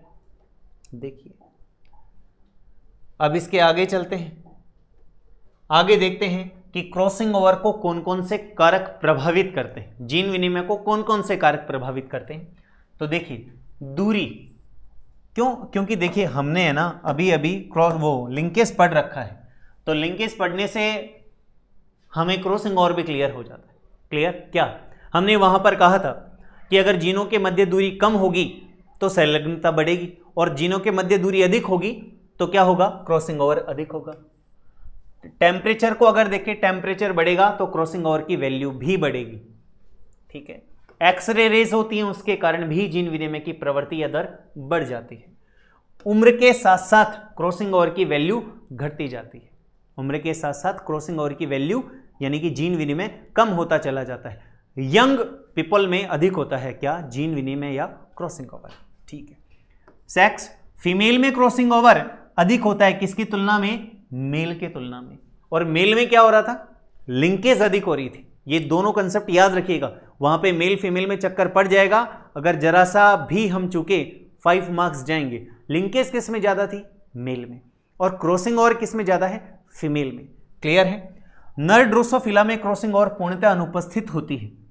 यह फैक्ट है कि नर जो ड्रोसोफिला होता है, मेल ड्रोसोफिला जो होता है, उसमें क्रॉसिंग ओवर एब्सेंट होता है, कंप्लीटली एब्सेंट होता है। ये फैक्ट भी आपको ध्यान होना चाहिए। ये किसके बारे में बात की हमने? ये बात की हमने क्रॉसिंग ओवर जीन विनिमय के बारे में बात की। जीन विनिमय की जो वैल्यू होती है वो कैसे निकाली जाती है मैंने आपको बता रखा है कि नए संयोजियों की संख्या बटे कुल संततियों की संख्या गुणा 100, और लिंकेज यानी कि संलग्नता की जो वैल्यू होती है वो निकालने के लिए 100 माइनस क्रॉसिंग ओवर वैल्यू, जैसे ही हम वैल्यू पुट करेंगे हमारे पास लिंकेज वैल्यू भी आ जाएगी। तो देखिए हमने लिंकेज और क्रॉसिंग ओवर को अच्छे से पढ़ लिया है। क्रॉसिंग ओवर पे जो प्रश्न अभी तक बनते हैं वो मैंने बोला आपसे अवस्था पे बने हैं। किस पे बने हैं? अवस्था पे, या कोई स्टेटमेंट से पूछा जा सकता है। क्यों? क्योंकि मैंने आपको बताया अभी स्टेटमेंट कैसे आ सकता है। क्रॉसिंग ओवर का सीधा सीधा संबंध है पुनर्संयोजी से। किससे संबंध है? पुनर्संयोजी से। और पुनर्संयोजी की जो आवृत्ति है वो हमेशा 50% से कम होती है। क्लियर? इनमें भी अगर आप देखेंगे ना तो स्पेशली अगर कोई चीज़ पूछने लायक है ना तो वह सेक्स यानी कि मेल या फीमेल पे बेस प्रश्न पूछा जा सकता है। किस में लिंकेज अधिक होता है, किस में क्रॉसिंग ओवर अधिक होता है। क्लियर है? या और सिंपल है, किस में होता है? नॉन सिस्टर क्रोमेटिड्स में। किस में होता है crossing over? Non sister chromatids के मध्य होता है। एकल, दोहरा, बहु, ये कोई खास बात नहीं है, ये थ्योरेटिकल वे में हमें पता होना चाहिए कि ये ऐसे होते हैं। एक चीज और, ये पूरा पढ़ लिया और आपके जब टेस्ट में मैं एक प्रश्न बनाता हूं तो उसमें मैं आपसे एक क्वेश्चन पुटअप करता हूं। फॉर एग्जाम्पल देखिए क्या होता है। निम्न में से जीन विनिमय पाया जाता है, या निम्न में से जीन विनिमय का प्रकार है। सुनिएगा, आराम से सुनिएगा। जर्मिनल क्रॉसिंग ओवर, जर्मिनल का मतलब गया जननिक क्रॉसिंग ओवर, जननिक जीन विनिमय। दूसरा कायिक जीन विनिमय। तीसरा दोनों जीन विनिमय। और चौथा ऑप्शन केवल प्रथम जननिक जीन विनिमय। यानी कि जीन विनिमय की क्रिया किधर होती है? केवल जर्मिनल सेल्स में ही होती है, या केवल कायिक में ही होती है, या दोनों में होती है? आप सोच समझकर आंसर दीजिएगा। आपका ज़्यादा फोकस जो रहेगा वो जर्मिनल पे रहेगा, लेकिन दोनों प्रकार की होती है। कैसे प्रकार की होती है? दोनों प्रकार की होती है। वो बात अलग है कि जो सोमेटिक क्रॉसिंग ओवर होता है, जो कायिक जो जीन विनिमय होता है वो रेयरली देखने को मिलता है, बहुत कम देखने को मिलता है, अधिकांशतः देखने को नहीं मिलता। अधिकांशतः जो होता है वो किधर देखने को मिलता है, वो जननिक कोशिकाओं में देखने को मिलता है। जननिक जीन विनिमय होता है, जर्मिनल जीन विनिमय होता है। और जो सोमेटिक होता है वो किधर देखने को मिलता है, एग्जाम्पल की अगर बात करें, मक्का में देखने को मिलेगा, ड्रोसोफिला में देखने को मिलेगा, एस्परजिलस में देखने को मिलेगा। कौन? कायिक जीन विनिमय। तो ये बात भी आप याद रखिएगा कि जीन विनिमय कायिक भी होता है। क्लियर है? और कायिक का एग्जाम्पल क्या है? ड्रोसोफिला है, कायिक का एग्जाम्पल एस्परजिलस है, कायिक का एग्जाम्पल मक्का है। क्लियर है? आगे चलते हैं, आगे देखते हैं। तो एक छोटा सा टॉपिक और आता है, जीन मैपिंग। देखिए, जीन मैपिंग के बारे में दो वैज्ञानिकों का योगदान आपको देखने को मिलेगा, स्टुवेंट और मॉर्गन। क्लियर है? दोनों, अगर दोनों मिले तो मॉर्गन का भी योगदान था, ये याद रखिएगा। सबसे पहले जीन मैप का कार्य किया था स्टुटवेंट ने, और किसमें किया था? मक्का तथा ड्रोसोफिला का तैयार किया था। क्या? Gene map. क्या तैयार किया था? Gene map. जीन मैप क्या होता है? इससे जीनों के मध्य की दूरी ज्ञात की जाती है, इससे जीनों का क्रम ज्ञात किया जाता है। देखेंगे आगे भी। जीन मैपिंग के अनुसार गुणसूत्र पर जीन रेखीय क्रम में होते हैं। ऐसी बात हम संलग्नता में भी पढ़ चुके हैं कि जीन हमेशा गुणसूत्र पर रेखीय क्रम में ही व्यवस्थित होते हैं। जीन मैपिंग की इकाई जो मापते हैं वो होती है सेंटीमॉर्गन। सेंटीमॉर्गन ये याद रखिएगा, ये प्रतीक याद रखिएगा, सेंटीमॉर्गन। 1 सेंटीमॉर्गन बराबर 1% क्रॉसिंग ओवर वैल्यू। 1 सेंटीमॉर्गन बराबर 1% क्रॉसिंग ओवर वैल्यू। और ये क्रॉसिंग ओवर वैल्यू क्या है ये मैं आपको बता चुका हूं, अच्छे से बता चुका हूं, 2 बार बता चुका हूं। क्लियर है? अब देखते हैं क्या है। हमें यहां पर 2 प्रश्न याद रखने हैं, एक वैज्ञानिक का नाम स्टुटवेंट और एक इसकी इकाई जिसे आप सेंटीमॉर्गन कैपिटल सी, वो स्मॉल सी और कैपिटल एम से रिप्रेजेंट या इंडिकेट करते हैं। एक क्वेश्चन देखिए, किसी गुणसूत्र पर एबीसी जीन पाए जाते हैं। यदि ए तथा बी के बीच क्रॉसिंग वैल्यू 15% है और बी और सी के बीच क्रॉसिंग वैल्यू 10% है तथा ए सी के बीच क्रॉसिंग एयर वैल्यू 10% है, 10% है, तो बताइए गुणसूत्र पर जीन का अनुक्रम क्या होगा? यह क्वेश्चन गलत है। यह क्वेश्चन क्या है? गलत है। यहां पर 5% होना चाहिए, नहीं तो मामला नहीं बैठेगा। क्लियर है? देखिए यहां पर आप एक बार देखते हैं, हम ये मान के चलिए एक गुणसूत्र है, ये गुणसूत्र है, देखते हैं। हालांकि ये भी सेटअप किया जा सकता है, लेकिन क्वेश्चन की लैंग्वेज पे अगर इसमें चेंज करेंगे तो थोड़ा सा जोर हमें आएगा। क्या? देखिए, यदि ए और बी के बीच कितनी है? 15%, तो मान के चलिए ए यहां पर है, ए यहां पर है और बी यहां पर है, 15% मान के चलिए। ये सिर्फ मैं सॉल्व करने के लिए बता रहा हूं, क्योंकि क्रम पूछा जाए ना ऐसा प्रश्न देकर तो हम एक रफली आइडिया कर सकते हैं कि क्रम क्या होगा। ठीक है? दूसरा दिया इन्होंने, बी और सी के बीच क्रॉसिंग ओवर वैल्यू जो है वो 10% है। किसके बीच है?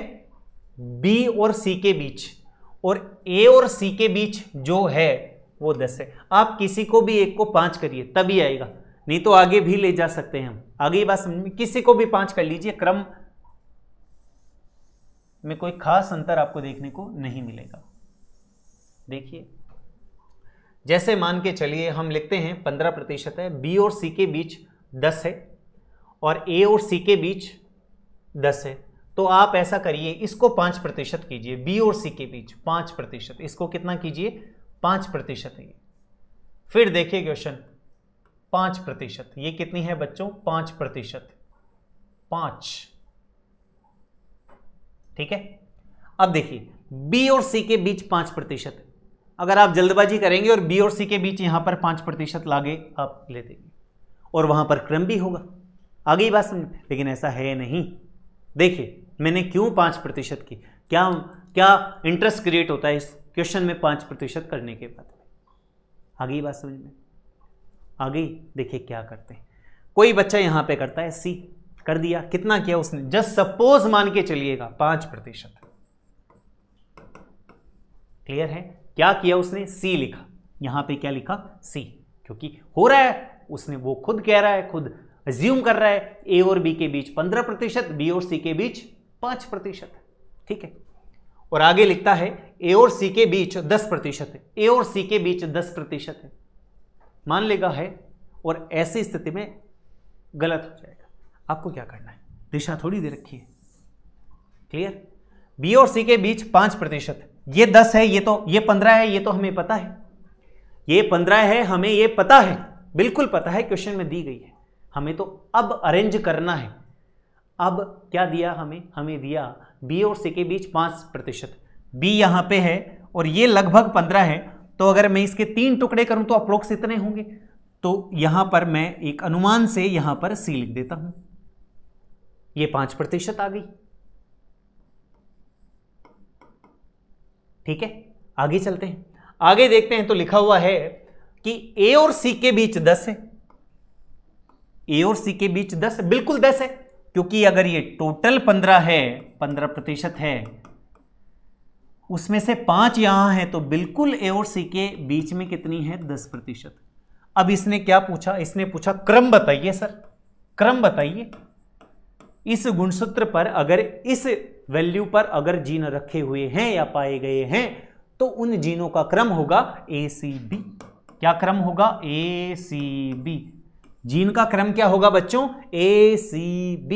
बड़ा आसान है, देखिए आपको यूं लग रहा होगा बहुत बड़ी बात है, लेकिन एक तरह से ये तार्किक प्रश्न है। आप भूल जाइए क्रॉसिंग और वैल्यू, 2 मिनट इसे तार्किक रूप से देखिए कि ए और बी के बीच की दूरी इतने किलोमीटर है, बी और सी के बीच की दूरी इतनी किलोमीटर है, सी और ए के बीच की दूरी इतने किलोमीटर है, तो तीनों किस क्रम में हैं या किस क्रम में स्थित है, पाए गए हैं। आप ऐसा मान के चलिए तो भी ये प्रश्न सॉल्व हो जाएगा। इससे क्या पता चलता है, हमें जीनों का क्रम पता चलता है। तो आंसर क्या आ गया हमारे पास, ACB। याद रखिएगा इस बात को। नेक्स्ट, CV का महत्व क्या है, मैं बता चुका हूं, नए गुणों के विकास हेतु क्रॉसिंग ओवर आवश्यक होता है, अर्थात इवोल्यूशन। इवोल्यूशन का मतलब होता है उद्विकास। क्या मतलब होता है बच्चों, उद्विकास। इवोल्यूशन का मतलब क्या होता है, उद्विकास। उद्विकास समझते होंगे शायद सब, उत्पत्ति, जीव की उत्पत्ति होना उद्विकास, और जीव की उत्पत्ति यानी कि नए जीव की उत्पत्ति किस तरह से होती है, इवोल्यूशन से। और इवोल्यूशन कैसे आता है, जीन विनिमय से। क्लियर है। और जीन विनिमय कैसे होता है ये हम देख चुके हैं। क्लियर। आगे चलते हैं, देखिए अब नेक्स्ट जो टॉपिक आता है वो हमारा आता है लिंग सहलग्नता, sex linked inheritance. Sex linked inheritance से मतलब क्या है, देखिए जब किसी लक्षण की जीन लिंग गुणसूत्रों पर उपस्थित हो तो इसे लिंग सहलग्नता कहते हैं, और ऐसी जीन लिंग सहलग्न जीन कहलाती है। लिंग गुणसूत्र मतलब आपको पता है, अगर हम मानव की बात करें तो मानव में 23 जोड़े, कितने, 23 पेयर पाए जाते हैं। कितने पाए जाते हैं, 23 जोड़े पाए जाते हैं। 23 जोड़ों में 22 जो जोड़े होते हैं वो ऑटोसोम होते हैं, प्लस जो 23वां यानी कि एक पेयर जो होता है वो लिंग गुणसूत्र होता है। क्या होता है, लिंग गुणसूत्र, जो नर में XY तथा मादा में XX होता है। क्लियर है। ये नर मादा में दोनों में समान होते हैं। अगर इनकी बात करें तो नर में ये क्या होते हैं, XY, और मादा में क्या होते हैं, XX। क्या होते हैं बच्चों, XX। हम फिलहाल किसकी बात कर रहे हैं, हमने कहा सेक्स लिंक्ड या सेक्स लिंकेज या सेक्स लिंक्ड इनहेरिटेंस, इसे कहा जाता है लिंग सहलग्नी वंशागति। मतलब उन लक्षणों के जीन जो केवल लिंग गुणसूत्रों पर पाए जाते हैं उसे क्या कहा जाएगा, उसे कहा जाएगा लिंकेज या सेक्स लिंकेज, या मैं कहूं लिंग गुणसूत्री वंशागति। क्लियर है। फिलहाल हमारे लेवल पे जो बात की जाती है वो बात किस पे की जाती है, वो बात की जाती है एक्स लिंक्ड इनहेरिटेंस की। इनहेरिटेंस, एक्स लिंक्ड इनहेरिटेंस मतलब एक्स लिंग या मैं कहूं एक्स गुणसूत्र पर, क्रोमोसोम पर उपस्थित जीन। क्या वाई पर नहीं होती है, लेकिन हमारे लेवल पर एक्स पे ज्यादा फोकस किया जाता है। क्यों, क्योंकि देखिए एक्स दोनों में कॉमन है। क्या है? दोनों में कॉमन है। किस में? नर में और मादा में। देखिए बहुत सारे वर्ड हैं जो बहुत आसानी से क्लियर हो जाएंगे, बट पेशेंस बनाए रखिएगा। लगभग 20 ऐसे लक्षण हैं जिनके जीन एक्स गुणसूत्र पर पाए जाते हैं। कितने? लगभग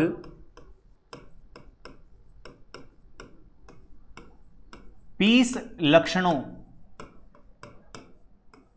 के जीन एक्स गुणसूत्र पर पाए जाते हैं। एक्स गुणसूत्र पर पाए जाते हैं।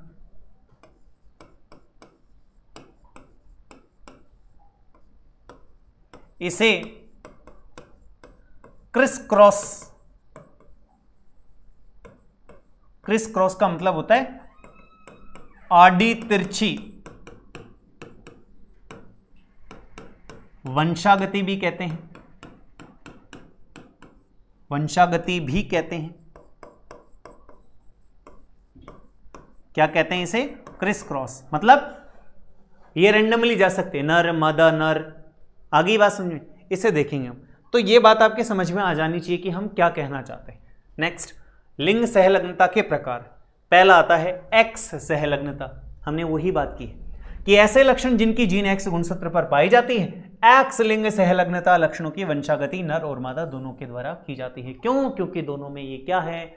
दोनों में कॉमन है। नर में भी मिलेगा एक्स और मादा में भी मिलेगा एक्स। क्लियर है? वाई पर उपस्थित होगी वो केवल नर में। उन जैसे आप खुद सोचिए, कुछ ऐसे लक्षण होते हैं, कुछ ऐसे लक्षण होते हैं जो केवल नर में ही देखने को मिलते हैं, मादा में नहीं देखने को मिलते। आगे ये बात अभी बात करेंगे। फॉर एग्जांपल हाइपोट्राइकोसिस है, अभी बात करेंगे। क्लियर है? देखिए अब इसके कुछ एग्जाम्पल हैं। पहला एग्जाम्पल है ड्रोसोफिला। ड्रोसोफिला में आंखों का रंग। ड्रोसोफिला में आंखों का रंग किस प्रकार से प्रभावी है वो देखिए। यदि प्लस को हम लाल आंख वाली जीन माने और माइनस को सफेद आंख वाली जीन को प्रदर्शित करते हैं, तो इसके आधार पर ड्रोसोफिला में विभिन्न प्रकार के जीनोटाइप मिलते हैं। कौन से जीनोटाइप मिलते हैं ये मैंने आपको समझाने के लिए बताया है। कौन से जीनोटाइप मिलते हैं देखिए, यहां पर आप एक काम कर लीजिएगा, यहां पर लिखा हुआ नहीं है, यहां पर जो ये है, यहां पर इसे W मान लीजिएगा। क्या मान लीजिएगा बच्चों? W। माइनस भी मान सकते हैं लेकिन W मान लीजिएगा। क्लियर है? देखिए अगर ऐसी स्थिति देखने को मिलती है तो लाल आंखों वाली मादा आती है। कैसी? लाल आंखों वाली मादा। यहां पर भी ये गलत है, यहां पर आप कीजिएगा प्लस लिखा हुआ है। यहां पे क्या है? प्लस। लाल आंखों वाली मादा है। क्लियर है? ये इसको देखें तो ये हेटेरोजाइगस कंडीशन है, विषम युग्मजी है एक तरह से। ये लाल आंखों वाली मादा है। क्यों? क्योंकि ये गुण प्रभावी है। अगर दोनों W हैं तो ये सफेद आंखों वाली मादा है। आई थिंक मेरे हिसाब से इसमें कोई दिक्कत नहीं होनी चाहिए। मैं क्या कहना चाहता हूं? मैं ये कहना चाहता हूं कि ये कौन है? ये लाल आंखों वाली मादा। ये कौन है? ये लाल आंखों वाली मादा। क्यों? क्योंकि ये प्रभावी है। और ये कौन है? ये सफेद आंखों वाली मादा है। कोई दिक्कत मेरे हिसाब से बिल्कुल नहीं होनी चाहिए। क्लियर है? तो ये स्थिति भी हो गई। इसमें देखते हैं लाल आंखों वाला नर। क्यों? क्योंकि नर में वाई है, इसलिए एक गुणसूत्र पर होने की स्थिति में ये क्या हो जाएगा? प्रदर्शित हो जाएगा। क्लियर है? इसको देखते हैं, सफेद आंखों वाला नर है, हेमीजाइगस कंडीशन है। उपरोक्त जीन प्रारूपों से यह स्पष्ट होता है कि मादा आंखों के रंग के लिए या तो समयुग्मजी होती है या विषम युग्मजी होती है, किंतु नर आंखों के रंग के लिए हमेशा ही विषम युग्मजी होती है, हेमीजाइगस होती है। देखिए कोई दिक्कत ही नहीं है इसमें। क्लियर है? आगे चले, एक बार फिर ट्राई कीजिएगा। ऐसे कोई खास दिक्कत आपको इसमें देखने को नहीं मिलेगी। क्लियर? आगे चलते हैं। दूसरा है, इसका एग्जाम्पल है हीमोफीलिया। हीमोफीलिया क्या है? हीमोफीलिया को कहा जाता है ब्लीडर्स डिजीज। हीमोफीलिया को क्या कहा जाता है? हीमोफीलिया को कहा जाता है, ये पहले तो हम देखते हैं हीमोफीलिया है क्या। देखिए बड़ा इंटरेस्टिंग है। देखिए क्या है, हीमोफीलिया की जीन अप्रभावी एवं एक्स सहलग्न होती है। इसके आधार पर 3 प्रकार के या निम्न प्रकार के जीनोटाइप आपको देखने को मिलते हैं। देखिए इनके अलावा भी और हैं। देखिए क्या होते हैं, हमें पता है कि पहले ये देख लीजिए, ये वाहक मादा है, ये रोगी मादा है और ये रोगी नर है। अगर ये समझ में नहीं आता तो आप इसको देखिए अच्छे से। क्या इसको आप जानते हैं? ये कौन है? ये आप कहेंगे सर ये सामान्य मादा है। ये कौन है बच्चों? सामान्य मादा है। ये कौन है? आप कहेंगे सर ये सामान्य नर है। देखिए अगर ये जो मैं जीनोटाइप लिख रहा हूं अगर ये समझ में आ गया ना तो कोई क्रॉस हो आप आसानी से कर सकते हैं। ये सामान्य मादा है, ये सामान्य नर है। अगर मान लीजिए हीमोफीलिया है तो अगर ये इस स्थिति में देखने को मिलता है तो ये कौन है? ये वाहक मादा है। ये कौन है बच्चों? वाहक मादा। अगर ये समयुग्मजी स्थिति में हो, दोनों पर मिले, तो ये कौन मिलेगी आपको? रोगी मादा। कौन मिलेगी? ये रोगी मादा। और अगर ऐसी स्थिति में देखने को मिले तो ये आप क्या कहेंगे? वाहक नर? नहीं, रोगी नर। क्या कहेंगे? रोगी नर। ये किसी भी रोग के लिए ले लीजिए आप, किसी भी रोग के लिए ऐसी स्थिति उधर देखने को मिली है। किधर? ड्रोसोफिला। किस में देखा है हमने? ड्रोसोफिला में। आप देखिए हमने क्या कहा? लाल आंखों वाली मादा। हमने क्या कहा? लाल आंखों वाली मादा। हमने क्या कहा? सफेद आंखों वाली मादा। हमने क्या कहा? लाल आंखों वाला नर। हमने क्या कहा? सफेद आंखों वाला नर। ये जीनोटाइप है, ये याद रहना चाहिए, तभी आनंद आएगा, अदरवाइज क्रॉस नहीं होगा आपसे। क्लियर है? और बड़ा आसान है। देखिए क्यों है आसान? क्योंकि आपको एक कंसेप्ट क्लियर होना चाहिए कि एक्स लिंक्ड है।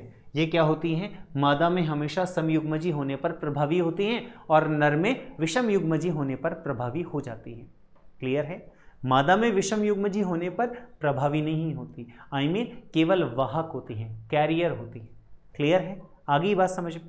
देखिए तो ये आपको जीनोटाइप याद होना चाहिए, सामान्य नर का, सामान्य मादा का, वाहक मादा का, रोगी मादा का, रोगी नर का और सामान्य नर का। क्लियर है? आगे चलते हैं। हीमोफीलिया की खोज जॉन ऑटो ने की थी। किसने की थी? जॉन ऑटो ने। किसने की थी बच्चों? जॉन ऑटो ने। ये भी याद रखिएगा। इसकी वंशागति क्रिस क्रॉस होती है, ये मैं बता चुका हूं। क्रिस क्रॉस होती है, ये मैं बता चुका हूं, criss cross. Next, haemophilia A, यह रक्त स्कंदन कारक होता है। अब ये रक्त स्कंदन कारक क्या होता है? देखिए हमारे स्पेशली हम मानव की बात करें, मानव में चोट लगने पर रुधिर स्कंदन यानी कि रुधिर में थक्के का निर्माण होता है और उस रुधिर में थक्के के निर्माण के लिए लगभग 13 स्कंदन कारक भाग लेते हैं। वो कौन कौन से स्कंदन कारक इससे प्रभावित होते हैं हीमोफीलिया में? वो देखिए, एक होता है 8 नंबर का, एक होता है 9 नंबर का और एक होता है 11 नंबर का। ये आप याद रखिए। क्लियर है? हीमोफीलिया ए रक्त स्कंदन कारक 8 यानी कि एंटी हीमोफिलिक ग्लोबिन फैक्टर की अनुपस्थिति के कारण होता है हीमोफीलिया ए। बी किसके कारण होता है? नवे फैक्टर की अनुपस्थिति, मतलब प्लाज्मा थ्रोम्बोप्लास्टिन कंपोनेंट। अगर सी की बात करें तो यह 11वें स्कंदन कारक जिसका नाम होता है प्लाज्मा थ्रोम्बोप्लास्टिन एंटीसीडेंट फैक्टर की अनुपस्थिति के कारण होता है। यानी कि आपसे ये नाम कोई नहीं पूछेगा, लेकिन आपको याद क्या रखना है? आपको याद रखना है कि हीमोफीलिया का टाइप ए। मेरे हिसाब से तो इतना भी नहीं पूछेगा, लेकिन फिर भी हमने बोला है कि स्कंदन कारक 13 होते हैं, क्योंकि स्कंदन रुधिर की स्कंदन प्रक्रिया हमारे है, हम पढ़ेंगे। तो 13 स्कंदन कारक होते हैं, उसमें हीमोफीलिया टाइप ए रुधिर स्कंदन कारक 8, टाइप बी स्कंदन कारक 9, टाइप सी स्कंदन कारक 11। 8, 9, 11 और इधर haemophilia type A B C याद रखने हैं आपको। क्लियर है? ये होते हैं और इसका जीन हमेशा ऑटोसोम पर स्थित होता है। किस पर उपस्थित होता है? ऑटोसोम पर। अब देखिए, अब हम देखते हैं कि क्या किस तरह से क्रॉस होता है। देखिए, अगर आपको कोई कहे कि व्हाटएवर जो आपको मतलब एग्जाम्पल लेना हो ले सकते हैं, रेंडमली ले सकते हैं। जैसे मान लीजिए कोई कहे सामान्य नर या कोई कहे रोगी नर। क्या? रोगी नर। देखिए, रोगी नर और वाहक मादा हो, तो उनमें वाहक मादा हो, ये हीमोफीलिया की बात कर रहे हैं, ये याद रखिएगा। रोगी नर और वाहक मादा हो तो उनमें निम्न में से संतान होगी। मुझे भी नहीं पता कौन से संतान होगी, हम क्रॉस करवा के निकाल लेते हैं। रोगी नर होगा तो मुझे 101% पता है कि उसका जीनोटाइप ये होगा, ये रोगी नर का होता है। और अगर वाहक मादा होगी तो उसका जीनोटाइप ये होगा, 101% वाहक है, दोनों पर आते ही तो रोगी हो जाएगी। लेकिन वाहक मादा का ये होगा जीनोटाइप और रोगी नर का ये होगा। वहां विषम युग्मजी में वाहक है, यहां विषम युग्मजी में रोगी है। क्लियर? अब देखते हैं, क्रॉस करवाते हैं।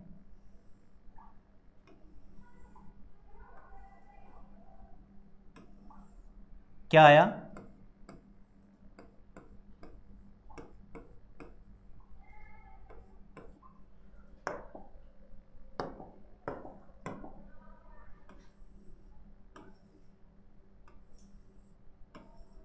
इसको देखते हैं, ये आया।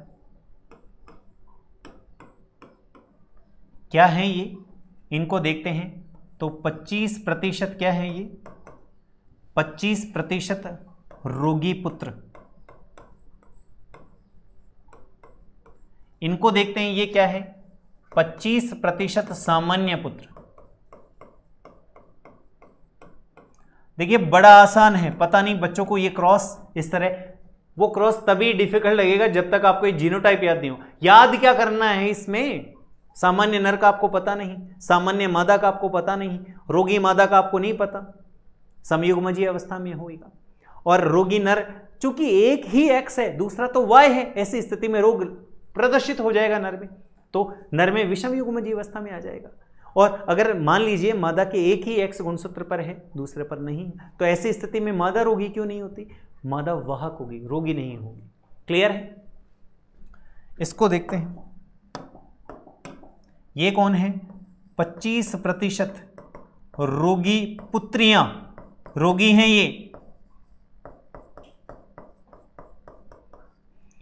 ये हैं 25% रोगी वो वाहक पुत्रियां। अब आप इससे खुद कंक्लूजन निकाल लीजिए, कोई प्रश्न दिया हुआ हो हम उसमें से ऑप्शन निकाल सकते हैं। हर प्रकार के हो गए, रोगी पुत्र आ गए, रोगी पुत्रियां आ गई, सामान्य पुत्र आ गए और वाहक पुत्रियां आ गई। क्या नहीं आई? सामान्य पुत्रियां नहीं आई, बाकी सब आ गए। क्लियर है? तो इस प्रकार से कोई भी क्रॉस हो, किसी भी डिजीज का क्रॉस हो, चाहे वो हीमोफीलिया का हो, चाहे वो कलर ब्लाइंडनेस का हो, हम इजीली उसके जो परिणाम है वो निकाल सकते हैं। बस हमें पता क्या होना चाहिए? हमें पता होना चाहिए कि वो या उनका जीनोटाइप कैसे होता है, बस। और जीनोटाइप देखिए, अभी आप देखिए, मैं अभी कलर ब्लाइंडनेस वर्णांधता का भी क्रॉस बताऊंगा, ये सेम यही है, कोई चेंज नहीं, केवल एच की जगह मैं क्या लिख दूंगा? सी। कलर ब्लाइंडनेस हो जाएगी। सामान्य नर, सामान्य मादा, एक पर उपस्थित सी तो वाहक मादा, दोनों पर उपस्थित है तो रोगी मादा, और एक एक्स पर उपस्थित है नर में तो रोगी नर। क्लियर? तो इस प्रकार से आप देख सकते हैं। देखिए कलर ब्लाइंडनेस, तीसरा उदाहरण कौन सा आता है? हमने ड्रोसोफिला में देखा, हीमोफीलिया। तीसरा वर्णांधता या कलर ब्लाइंडनेस। कलर ब्लाइंडनेस जो ऐसा व्यक्ति जो रंगों में विभेद नहीं कर पाता, ऐसा व्यक्ति जो रंगों में विभेद नहीं कर पाता, स्पेशली ये जो रंग विभेद की समस्या होती है वो रेड, ग्रीन और ब्लू RGB पर सर्वाधिक आपको देखने को मिलेगी। क्लियर है? देखिए खोज किसने की थी? हॉर्नर ने की थी। वर्णांधता की वंशागति हीमोफीलिया के समान ही होती है, मैं बता चुका हूं। लेकिन वर्णांधता एक घातक रोग नहीं होता, जबकि हीमोफीलिया एक घातक रोग होता है। क्यों? क्योंकि हीमोफीलिया में क्या नहीं होता? हीमोफीलिया में रुधिर के थक्के के निर्माण में प्रॉब्लम आती है। क्लियर है? आगे चलते हैं। अतः नर एवं मादा दोनों में ही पाया जाता है। वर्णांधता के प्रकार अगर हम देखें तो वर्णांधता 3 प्रकार की होती है, प्रोटोनोपिया, ड्यूटेरोनोपिया और ट्यूटेरोनोपिया या ट्राइटेनोपिया। इसे आप किस तरह से याद रख सकते हैं? इसे आप याद रख सकते हैं PDT। PDT सुना होगा ना, ऐड देखा होगा, PDT मिलाइए मनचाहा रंग पाइए, तो उस तरह से याद हो सकती है PDT। और इधर अगर हम देखते हैं, क्योंकि ये प्रश्न देखिए इस तरह से आ सकता है कि प्रोटोनोपिया का संबंध किससे है, तो वो है इधर RGB। ये देख लीजिए R, ये G और ये P, ये क्रम होता है। जो लोग कंप्यूटर इस्तेमाल करते हैं उन्हें पता है कि RGB का एक कॉम्बिनेशन होता है, उसमें क्रम यही होता है RGB। तो आप याद रखिए PDT is equals to RGB।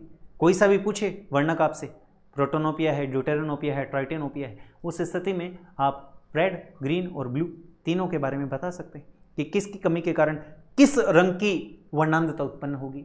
प्रोटोनोपिया red, ड्यूटेरोनोपिया green, ट्राइटेनोपिया blue. अगली बात ये भी याद रखिएगा, पूरा पढ़ के जाएं, पूरा क्रॉस पूछ लिए, पूरा क्रॉस याद करके जाएं, उधर सिंपल सा प्रश्न आ जाए, नीले रंग की वर्णांधता का संबंध निम्न में से किस वर्णक से है। तीनों याद तो आएंगे, सुने सुने लग रहे हैं, लेकिन एग्जैक्ट याद नहीं आएगा। तो ये याद रखिए, PDT RGB, PDT RGB, PDT में लाइए मनचाहा रंग पाइए। ठीक है बच्चों, आगे चलें। वर्णांधता की जांच इशिहारा चार्ट के द्वारा की जाती है। देखिए, अगर इसको भी अगर आपको क्या करना हो, क्रॉस करवाना हो, तो मैं इसका भी बता देता हूं, सिंपल है, कोई दिक्कत है नहीं। देखिए क्या,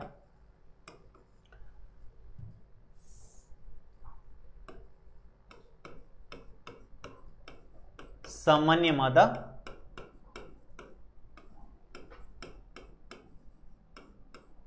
दूसरा सामान्य नर,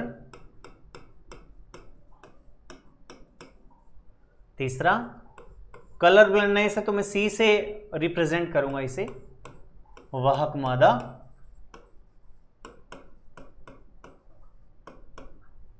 चौथा रोगी मादा, पांचवा रोगी नर। देखिए 1% भी अंतर नहीं है हीमोफीलिया में और इसमें, इसीलिए मैंने बोला था दोनों की वंशागति समान होती, दोनों का पैटर्न समान होता है, नो चेंज। क्लियर है। अब देखिए, कोई सा भी एक रेंडमली क्रॉस करवाते हैं। क्या करवाते हैं? एक रेंडमली क्रॉस करवाते हैं। ये ध्यान रखिएगा, ऐसे प्रश्न से स्टेटमेंट यानी कि कथन काफ़ी पूछे जाते हैं। अगर ऐसा प्रश्न किसी के बनाने का मूड होगा तो माता पिता के लक्षण देकर संतान पूछने के बजाय, पूछना वो यही चाहता है, ये मैं बता दूं, लेकिन वो इसी प्रश्न को कथन के फॉर्मेट में, एक स्टेटमेंट के फॉर्मेट में देगा, ट्रू फॉल्स। मतलब आपको छांटना पड़ेगा कि कौन सा सत्य है और कौन सा असत्य है, या कौन कौन से ऑप्शन सत्य हैं। समूह में भी तो दे सकता है, पेयर में भी दे सकता है। 4 लिख दे, नीचे लिख दे 1 2 3 सही हैं, केवल 2 3 सही हैं, 1 2 3 4 चारों सही हैं, केवल 1 और 2 सही हैं। इस प्रकार के कथन पे भी आपको फोकस करना है, ये ध्यान रखिएगा।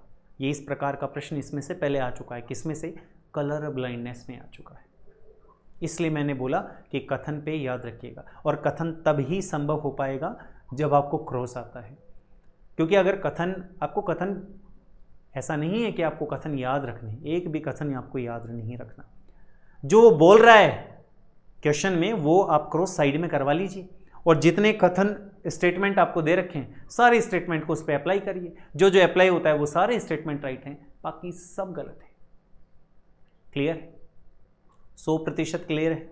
देखिए हम क्या देखते हैं, जैसे मान के चलिए कि ये आपको स्थिति देखने को मिलती है। एक स्थिति तो आपके सामने ये है, ये कौन है? रोगी मादा। और एक स्थिति आपको ये देखने को मिल रही है, रोगी नर।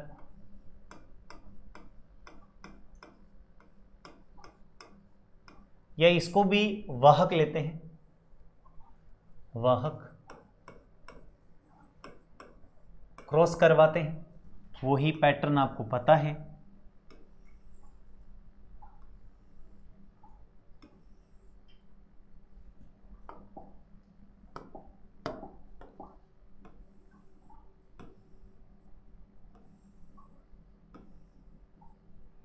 इस पे क्या आएगा? इस पे ये आएगा, इस पे ये आएगा, और ये क्या है? ये सामान्य पुत्र हैं,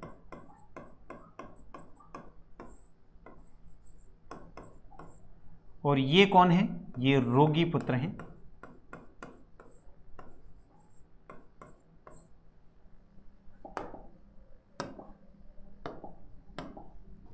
ये कौन है? ये रोगी पुत्रियां हैं,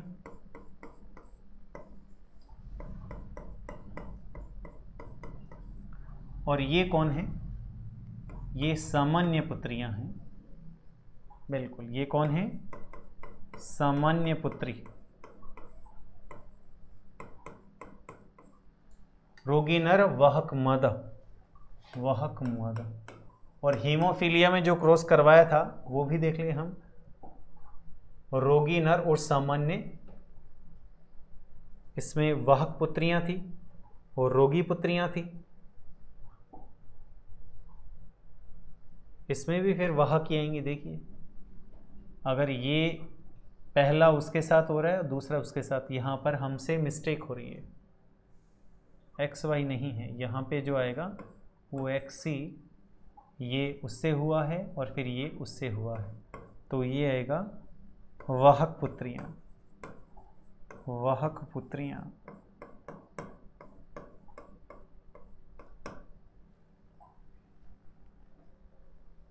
ये क्रॉस हमने कर लिया। अब देखिए, ये क्रॉस जब मैं कर रहा था तो मेरे दिमाग में एक स्टेटमेंट है, वो स्टेटमेंट क्या है सुनिएगा फिर से। क्या मैं ये कह सकता हूं कि वर्णांध स्त्री के पिता, वर्णांध स्त्री के पिता हमेशा या सदैव वर्णांध, जबकि माता वाहक होती। वर्णांध भी हो सकती है लेकिन वाहक तो होगी कम से कम, बिल्कुल कह सकता हूं मैं ये। क्यों? क्योंकि आप खुद सोचिए एक बार, दिमाग पे प्रेशर डालिए, वर्णांध स्त्री कब होगी? जब उसके दोनों एक्स गुणसूत्रों पर कलर ब्लाइंडनेस की जीन हो। और दोनों पर कब आएगी? एक माता से आएगी और एक पिता से।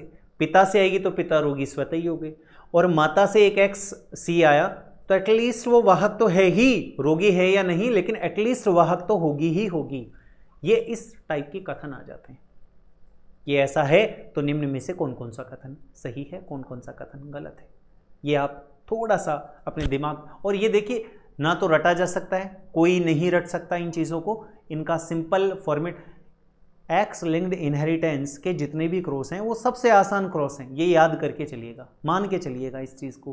क्योंकि जिसको जीनोटाइप का अगर ABCD नहीं पता है ना, जिसको जीनोटाइप लिखना नहीं आता इन डिजीजेस का, उसको कुछ नहीं आएगा। और इसका जीनोटाइप बेहद आसान है, बहुत आसान है। ये आपके भी समझ में आ गया, इतनी देर लिखने के बाद में समझ में आ जाएगा। आप ये 5 जीनोटाइप याद, 5, और याद क्या करना है? क्या आपको सामान्य नर का नहीं पता? क्या आपको सामान्य मादा का नहीं पता? जब मैं आपको बोल रहा हूँ कि ये समयुग्मजीय अवस्था में प्रभावी होते हैं और वाई पर भी प्रभावी होते हैं, उस स्थिति में आपको समझ में नहीं आता कि रोगी कब होगा, वाहक कब होगा। नर कभी भी वाहक नहीं होता। क्यों? क्योंकि वाई स्थिति में एक्स सिंगल अपने आप को प्रकट कर देता है। ये चीज़ आप याद रखिएगा। आगे चलते हैं। इसके अलावा और कुछ एग्जाम्पल हैं? बिल्कुल हैं। इसके अलावा आपको सूडो रिकेट्स देखने को मिलेगा, मस्कुलर डिस्ट्रॉफी आपको देखने को मिलेगा। ये एग्जाम्पल हैं आपके सामने। देखें, डायबिटीज़ इंसिपिडस, डायबिटीज़ इंसिपिडस आप जानते हैं बहुमूत्रलता रोग होता है, उत्सर्जन वाले चैप्टर में हम अच्छे से पढ़ेंगे। ADH हार्मोन की कमी से जल अवशोषण की कमी हो जाती है, परिणाम स्वरूप मूत्र की मात्रा अधिक बनती है और प्राणी को, उस जीव को क्या हो जाता है? Diabetes insipidus.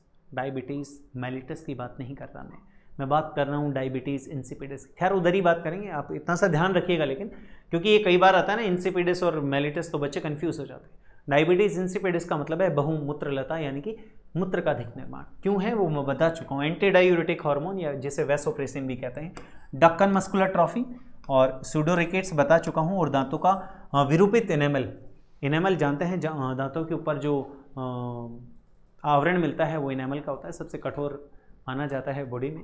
तो ये एग्जाम्पल आप याद रखिएगा, चाहे इनेमल से रिलेटेड हो, मस्कुलर डिस्ट्रॉफी हो, सूडो रिकेट्स हो, और डायबिटीज़ इंसिपिडस हो, हीमोफीलिया हो, या वर्णांधता हो, या ड्रोसोफिला में आंखों का रंग हो। ये सब किसके हैं? एक्स लिंक्ड इनहेरिटेंस के। क्लियर है? अब थोड़ा सा हम देख लेते हैं कि वाई लिंक्ड भी देख लेते हैं। वाई लिंक्ड इनहेरिटेंस, तो वाई पर जो पाया जाता है वो मैंने आपको बताया, हाइपरट्राइकोसिस, ऐसे जो केवल वाई पर मिलेंगे, यानी कि वाई पर केवल नर में ही मिलेंगे। किस में मिलेंगे? नर में।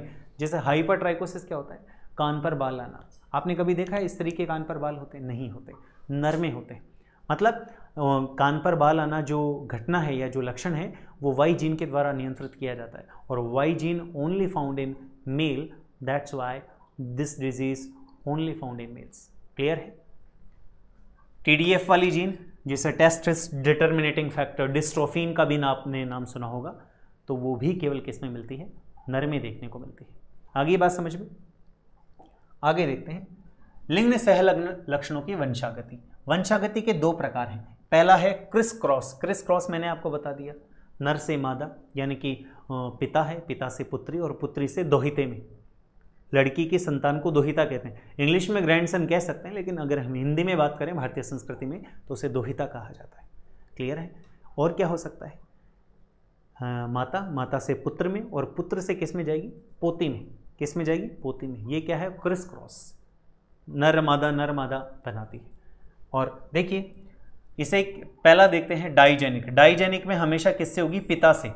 इस प्रकार की वंशागति में लक्षणों की वंशागति पिता से पुत्री तथा पुत्री से दोहिते या पुत्र में होती है। आप ये याद करिए, ये आप किसी सब चीज़ों को छोड़िए, डाइजेनिक का मतलब आप ये याद रखिए कि पिता से बेटी में और बेटी से पोते में, मतलब दोहिते में। और डाइएंड्रिक, डाइएंड्रिक का मतलब होगा माता से बेटे में और बेटे से पुत्री पोती में, ग्रैंड डॉटर का मतलब। क्लियर है? नॉन क्रिस क्रॉस का मतलब देखते हैं हम। नॉन क्रिस का इस प्रकार के वंशागति या तो केवल नर में होगी या फिर मादा में होगी। नर से नर यानी कि मेल टू मेल और फीमेल टू फीमेल। देखते हैं, देखिए होलोजेनिक और होलोएंड्रिक, इसकी बात करते हैं। होलोजेनिक की बात करें या होलोगाइनिक, देखिए ये वर्ड है ना अपने आप में अर्थ लेकर बैठे हुए हैं। अब इसको ही देखें हम, होलोएंड्रिक को और होलोगाइनिक को या होलोजेनिक को। एंड्रिक रिप्रेजेंट्स मेल, और जैसे गाइक्नोलॉजिस्ट होता है, गाइक्नोलॉजिस्ट कौन होती है? फीमेल। स्त्री रोग विशेषज्ञों को गाइक्नोलॉजिस्ट कहा जाता है। तो वो चीज़ आप याद रखिए। तो इससे हमें क्या पता चलेगा? होलोगाइनिक, होलोगाइनिक का मतलब है मदर यानी कि माता, माता से पुत्री और पुत्री से दोहिती, यानी कि केवल मादा से मादा में हो रही है। इसे बोलेंगे होलोगाइनिक। क्या बोलेंगे इसे? होलोगाइनिक या होलोजेनिक। और होलोएंड्रिक हमेशा पुत्र मतलब नर से नर में होगी, पिता, पुत्र और पोता। तो पिता, पुत्र और ग्रैंडसन यानी कि नर से नर में। ये प्रश्न भी पूछे जा चुके हैं पहले। नर से नर आप याद रखिए, नर से नर क्या हो जाएगी? होलोएंड्रिक। मादा से मादा क्या हो जाएगी? होलोजेनिक या होलोगाइनिक। क्या हो जाएगी? होलोगाइनिक। और ऊपर के दो बता दिए आपको, डाइजेनिक और डाइएंड्रिक। डाइजेनिक का मतलब पिता से किस में जाएगी? पिता से पुत्री में और पुत्री से दोहिते में, और माता से बेटे में और बेटे से किस में जाएगी? पोती में। क्लियर है? ये किसकी देख ली हमने? ये लिंग सहलग्नता के प्रकार हमने देख लिए। लिंग सहलग्नता के प्रकार में आगे बढ़ते हैं तो कुछ और बातें हैं। लिंग सीमित लक्षण यानी कि sex limited characters. Sex limited character से मतलब क्या है? सेक्स लिमिटेड कैरेक्टर से मेरा मतलब ये है कि ऐसे लक्षण जो केवल किसी एक विशिष्ट लिंग वाले प्राणी में ही होते हैं। जैसे दाढ़ी मूछ किस में आते हैं? नर में आते हैं, मादा में नहीं है। सामान्य परिस्थितियों की बात कर रहे हैं हम, सामान्य परिस्थितियों में ऐसा देखने को नहीं मिलता है। तो ये किसके कारण है? ये लिंग के कारण है, या इसे हार्मोनल भी कह सकता हूं, क्योंकि हमें पता है नर में टेस्टोस्टेरोन हार्मोन होगा और टेस्टोस्टेरोन हार्मोन की उपस्थिति या उसके प्रभाव के कारण द्वितीयक लैंगिक लक्षणों का विकास देखने को मिलता है। इसी प्रकार मादा में भी देखने को मिलता है। त्वचा का स्मूथ होना, आवाज का बारीक होना, ब्रेस्ट का विकास होना, ये सारे क्या हैं? ये मादा में देखने को मिलते हैं। ये किस टाइप के लक्षण हैं? ये लिंग सीमित लक्षण हैं। ये सेक्स डिपेंडेंट कैरेक्टर्स है जो एक विशिष्ट लिंग वाले प्राणी में ही देखने को मिलते हैं। देखिए ऐसे लक्षण जो एक प्रकार के लिंग में उपस्थित एवं दूसरे प्रकार के लिंग में अनुपस्थित होते हैं, जैसे द्वितीयक लैंगिक लक्षण। इन लक्षणों की जीन कई गुणसूत्रों पर स्थित होती है तथा यह जीन नर मादा दोनों में समान रूप से पाई जाती है, लेकिन इस जीन का प्रभाव लिंग हार्मोन्स की उपस्थिति या अनुपस्थिति पर निर्भर करता है। जैसे ही टेस्टोस्टेरोन आएगा, द्वितीयक लैंगिक लक्षण है ना, कई गुणसूत्रों पर, अगर टेस्टोस्टेरोन आएगा तो दाढ़ी मूछ जीन अपना प्रभाव केवल टेस्टोस्टेरोन नर हार्मोन की उपस्थिति में ही दर्शाएंगे। मादा में भी होती, लेकिन टेस्टोस्टेरोन हार्मोन मादा में नहीं होगा, इसलिए उसमें ऐसे लक्षण प्रकट नहीं होंगे। नेक्स्ट देखते हैं लिंग प्रभावित लक्षण। ये सिर्फ मैं आपको ये डेफिनेशन सिर्फ इसलिए बता रहा हूं कि आपकी नॉलेज बढ़े। ऐसा अगर कोई प्रश्न, देखिए क्या होता है, कुछ बच्चे क्या होता है ऑप्शन को देखकर देखते हैं कि ऐसे ऑप्शन हमने पढ़े नहीं, तो अगर कहीं पर ये शब्द आपको दिखाई मिले या देखने को मिले लिंग सीमित लक्षण, तो जैसे आपको याद आएगा, नहीं याद, लिंग सीमित लक्षण का मतलब ये होता है कि ऐसे लक्षण जो केवल एक विशेष लिंग वाले प्राणी में ही देखने को मिलते हैं। हालांकि उसके जीन हैं जो दोनों में मिलेंगे, लेकिन हार्मोन की उपस्थिति में वो एक ही लिंग में होंगे। जैसे टेस्टोस्टेरोन हार्मोन आएगा तो दाढ़ी मूंछ नर में दिखाई देंगे, मादा में दिखाई नहीं देंगे। क्लियर है? एक्सेप्शन, मैं और किसी रोग के बारे में बात नहीं कर रहा हूं, मैं सामान्य परिस्थितियों के बारे में बात करके चल रहा हूं वर्तमान में। क्लियर है? नेक्स्ट आते हैं लिंग प्रभावित लक्षण। लिंग प्रभावित लक्षण क्या होते हैं? देखिए कुछ ऐसे लक्षण होते हैं, कुछ ऐसे लक्षण होते हैं, अब आप इसमें और इसमें अंतर देखिएगा। कुछ ऐसे लक्षण होते हैं, कुछ ऐसे लक्षण होते हैं जिनके जीनोटाइप कुछ स्थितियों में तो इसी के समान है लिंग सीमित लक्षण में, लेकिन कुछ स्थिति में वो पक्षपात करते हैं। नर और मादा के साथ क्या करते हैं? पक्षपात। इसका बेस्ट एग्जाम्पल है बाल्डनेस, गंजापन। क्या है इसका बेस्ट एग्जाम्पल? क्या है? बाल्डनेस या गंजापन।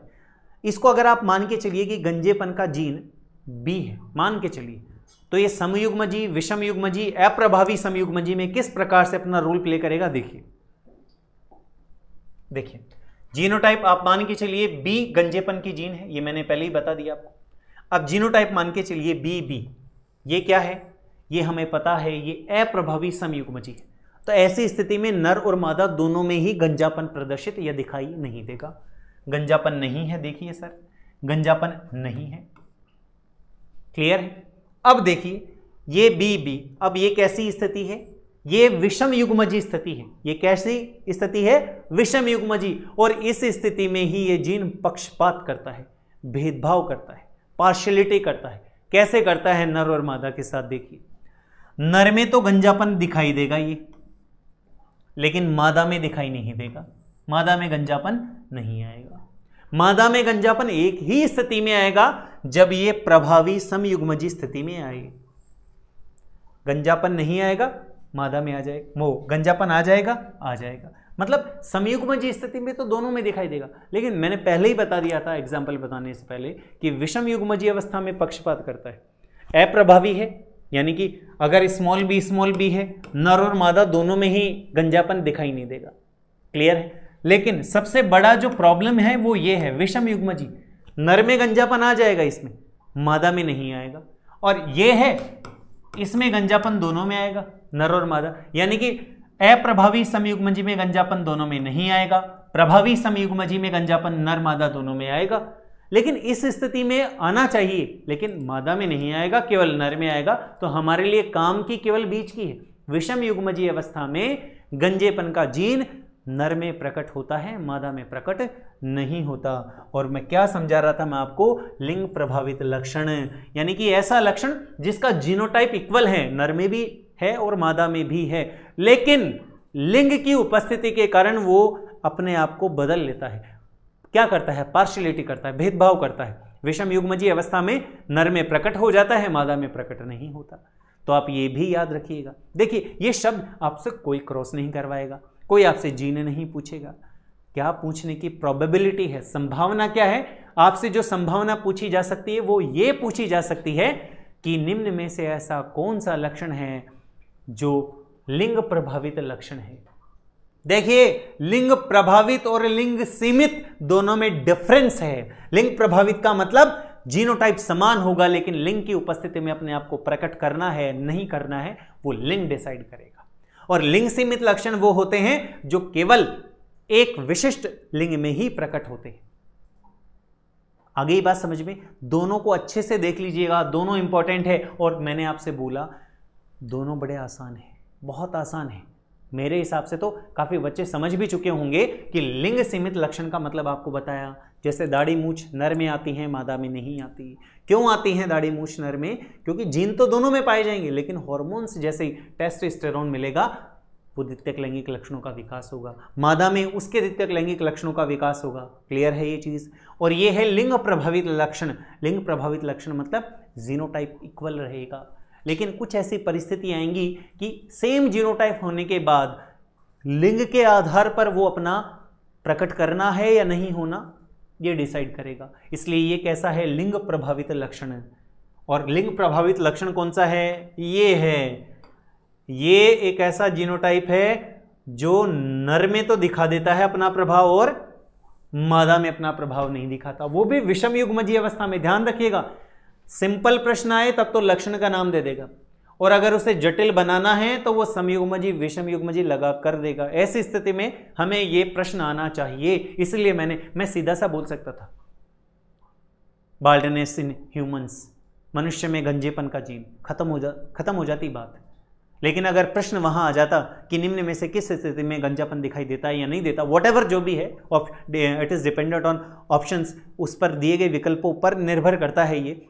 लेकिन आपको सिर्फ ये पता नहीं चलता इस स्थिति में कि कैपिटल बी स्मॉल बी विषम युग्मजीय अवस्था में ये नर में लक्षण अपने आप को प्रकट करता है और मादा में नहीं करता। अरे समयुग्मजीय प्रभावी में तो नहीं करेगा, ये हम जानते हैं। हम इतने वीडियोस देख चुके हैं, आई थिंक तीसरा वीडियो है ये, इतने देख चुके हैं, हमें पता लग जाता है कि कौन समयुग्मजी है, कौन विषम युग्मजी है, कौन समयुग्मजी प्रभावी है, कौन समयुग्मजी अप्रभावी है। तो समयुग्मजी प्रभावी में प्रकट होगा चाहे नर हो या मादा हो, और समयुग्मजी अप्रभावी में नर मादा दोनों में प्रकट नहीं होगा। लेकिन विषम युग्मजी में ये नर में हो रहा है, मादा में नहीं हो रहा। ये ही कमाल की बात है, और कोई कमाल की बात नहीं है। इसलिए इस फैक्ट को, इस पॉइंट को, इस बात को आप अच्छे से याद रखिएगा। तो आज के इस वीडियो में हमने 3 पॉइंट, वीडियो काफ़ी लंबा हो गया, 3 पॉइंट अच्छे से समझ लिए। एक, लिंकेज जिसे आप संलग्नता के नाम से जानते हैं, दूसरा क्रॉसिंग ओवर जिसे आप जीन विनिमय के नाम से जानते हैं, और तीसरा एक्स लिंक्ड इनहेरिटेंस। वैसे हमने सेक्स लिंक्ड इनहेरिटेंस यानी कि लिंग सहलग्नी वंशागति पढ़ी है। हमारे कोर्स में स्पेशली एक्स लिंक्ड इनहेरिटेंस आपको देखने को मिलेगी, यानी कि एक्स गुणसूत्र पर उपस्थित जो जीन होते हैं उनके वंशागति कैसे होती है, और उसमें हमने कुछ एग्जांपल्स देखे हैं, जैसे ड्रोसोफिला में नेत्र का रंग, हीमोफीलिया, वर्णांधता, मस्कुलर डिस्ट्रॉफी, स्यूडोरिकेट्स और डायबिटीज इंसिपिडस, इस तरह के डिजीज हमने देखे, इनेमल वाला। ये सारे रोग आपको याद रखने हैं। आगे ये बात समझ में, और कोई खास बात हमने आज ऐसी नहीं पढ़ी। और यहाँ से प्रश्न आता है, लिंकेज बहुत अच्छा टॉपिक, बहुत अच्छा टॉपिक है, यहाँ से प्रश्न आता है। इसमें मैं इतना आपको चांस नहीं दूंगा कि इसमें प्रश्न आने की संभावना है, लेकिन फिर भी मैंने इसके कुछ हाइलाइट्स आपको दिखा दिए कि ये प्रश्न आते हैं। देखिए, और मैंने इस वीडियो को उसी तरह से ही प्रिपेयर किया है कि आपके एग्जाम के पॉइंट ऑफ व्यू से इंपॉर्टेंट हो। हालांकि मैं आपको और भी गहराइयों में लेकर जा सकता था, मैं चाहता तो क्रॉसिंग और समझाने के लिए आपको ड्रोसोफिला का क्रॉस समझा सकता था। हालांकि अनुपात वही आता, लेकिन प्रॉब्लम क्रिएट हो जाती, 7-1-1 साथ ही आता, जो भी आता। लेकिन मैं आपको वर्तमान में ये वीडियो इस तरह से समझाया मैंने कि आपके एग्जाम के पॉइंट ऑफ व्यू से संलग्नता, जीन विनिमय और एक्स लिंक्ड इनहेरिटेंस से संबंधित कोई प्रश्न बाहर ना जाए। आई होप आपको ये वीडियो समझ में आया होगा, और मैं समझता हूँ कि कुछ बातें कुछ बच्चों को टिपिकल लगी होंगी, तो प्लीज़ वीडियो को रिवाइंड करके देखिएगा, आपको समझ में आ जाएंगी। काफ़ी सामान्य और सरल भाषा में आपको ये वीडियो समझाया गया है। तो आज के लिए इतना ही। जय हिंद, जय भारत।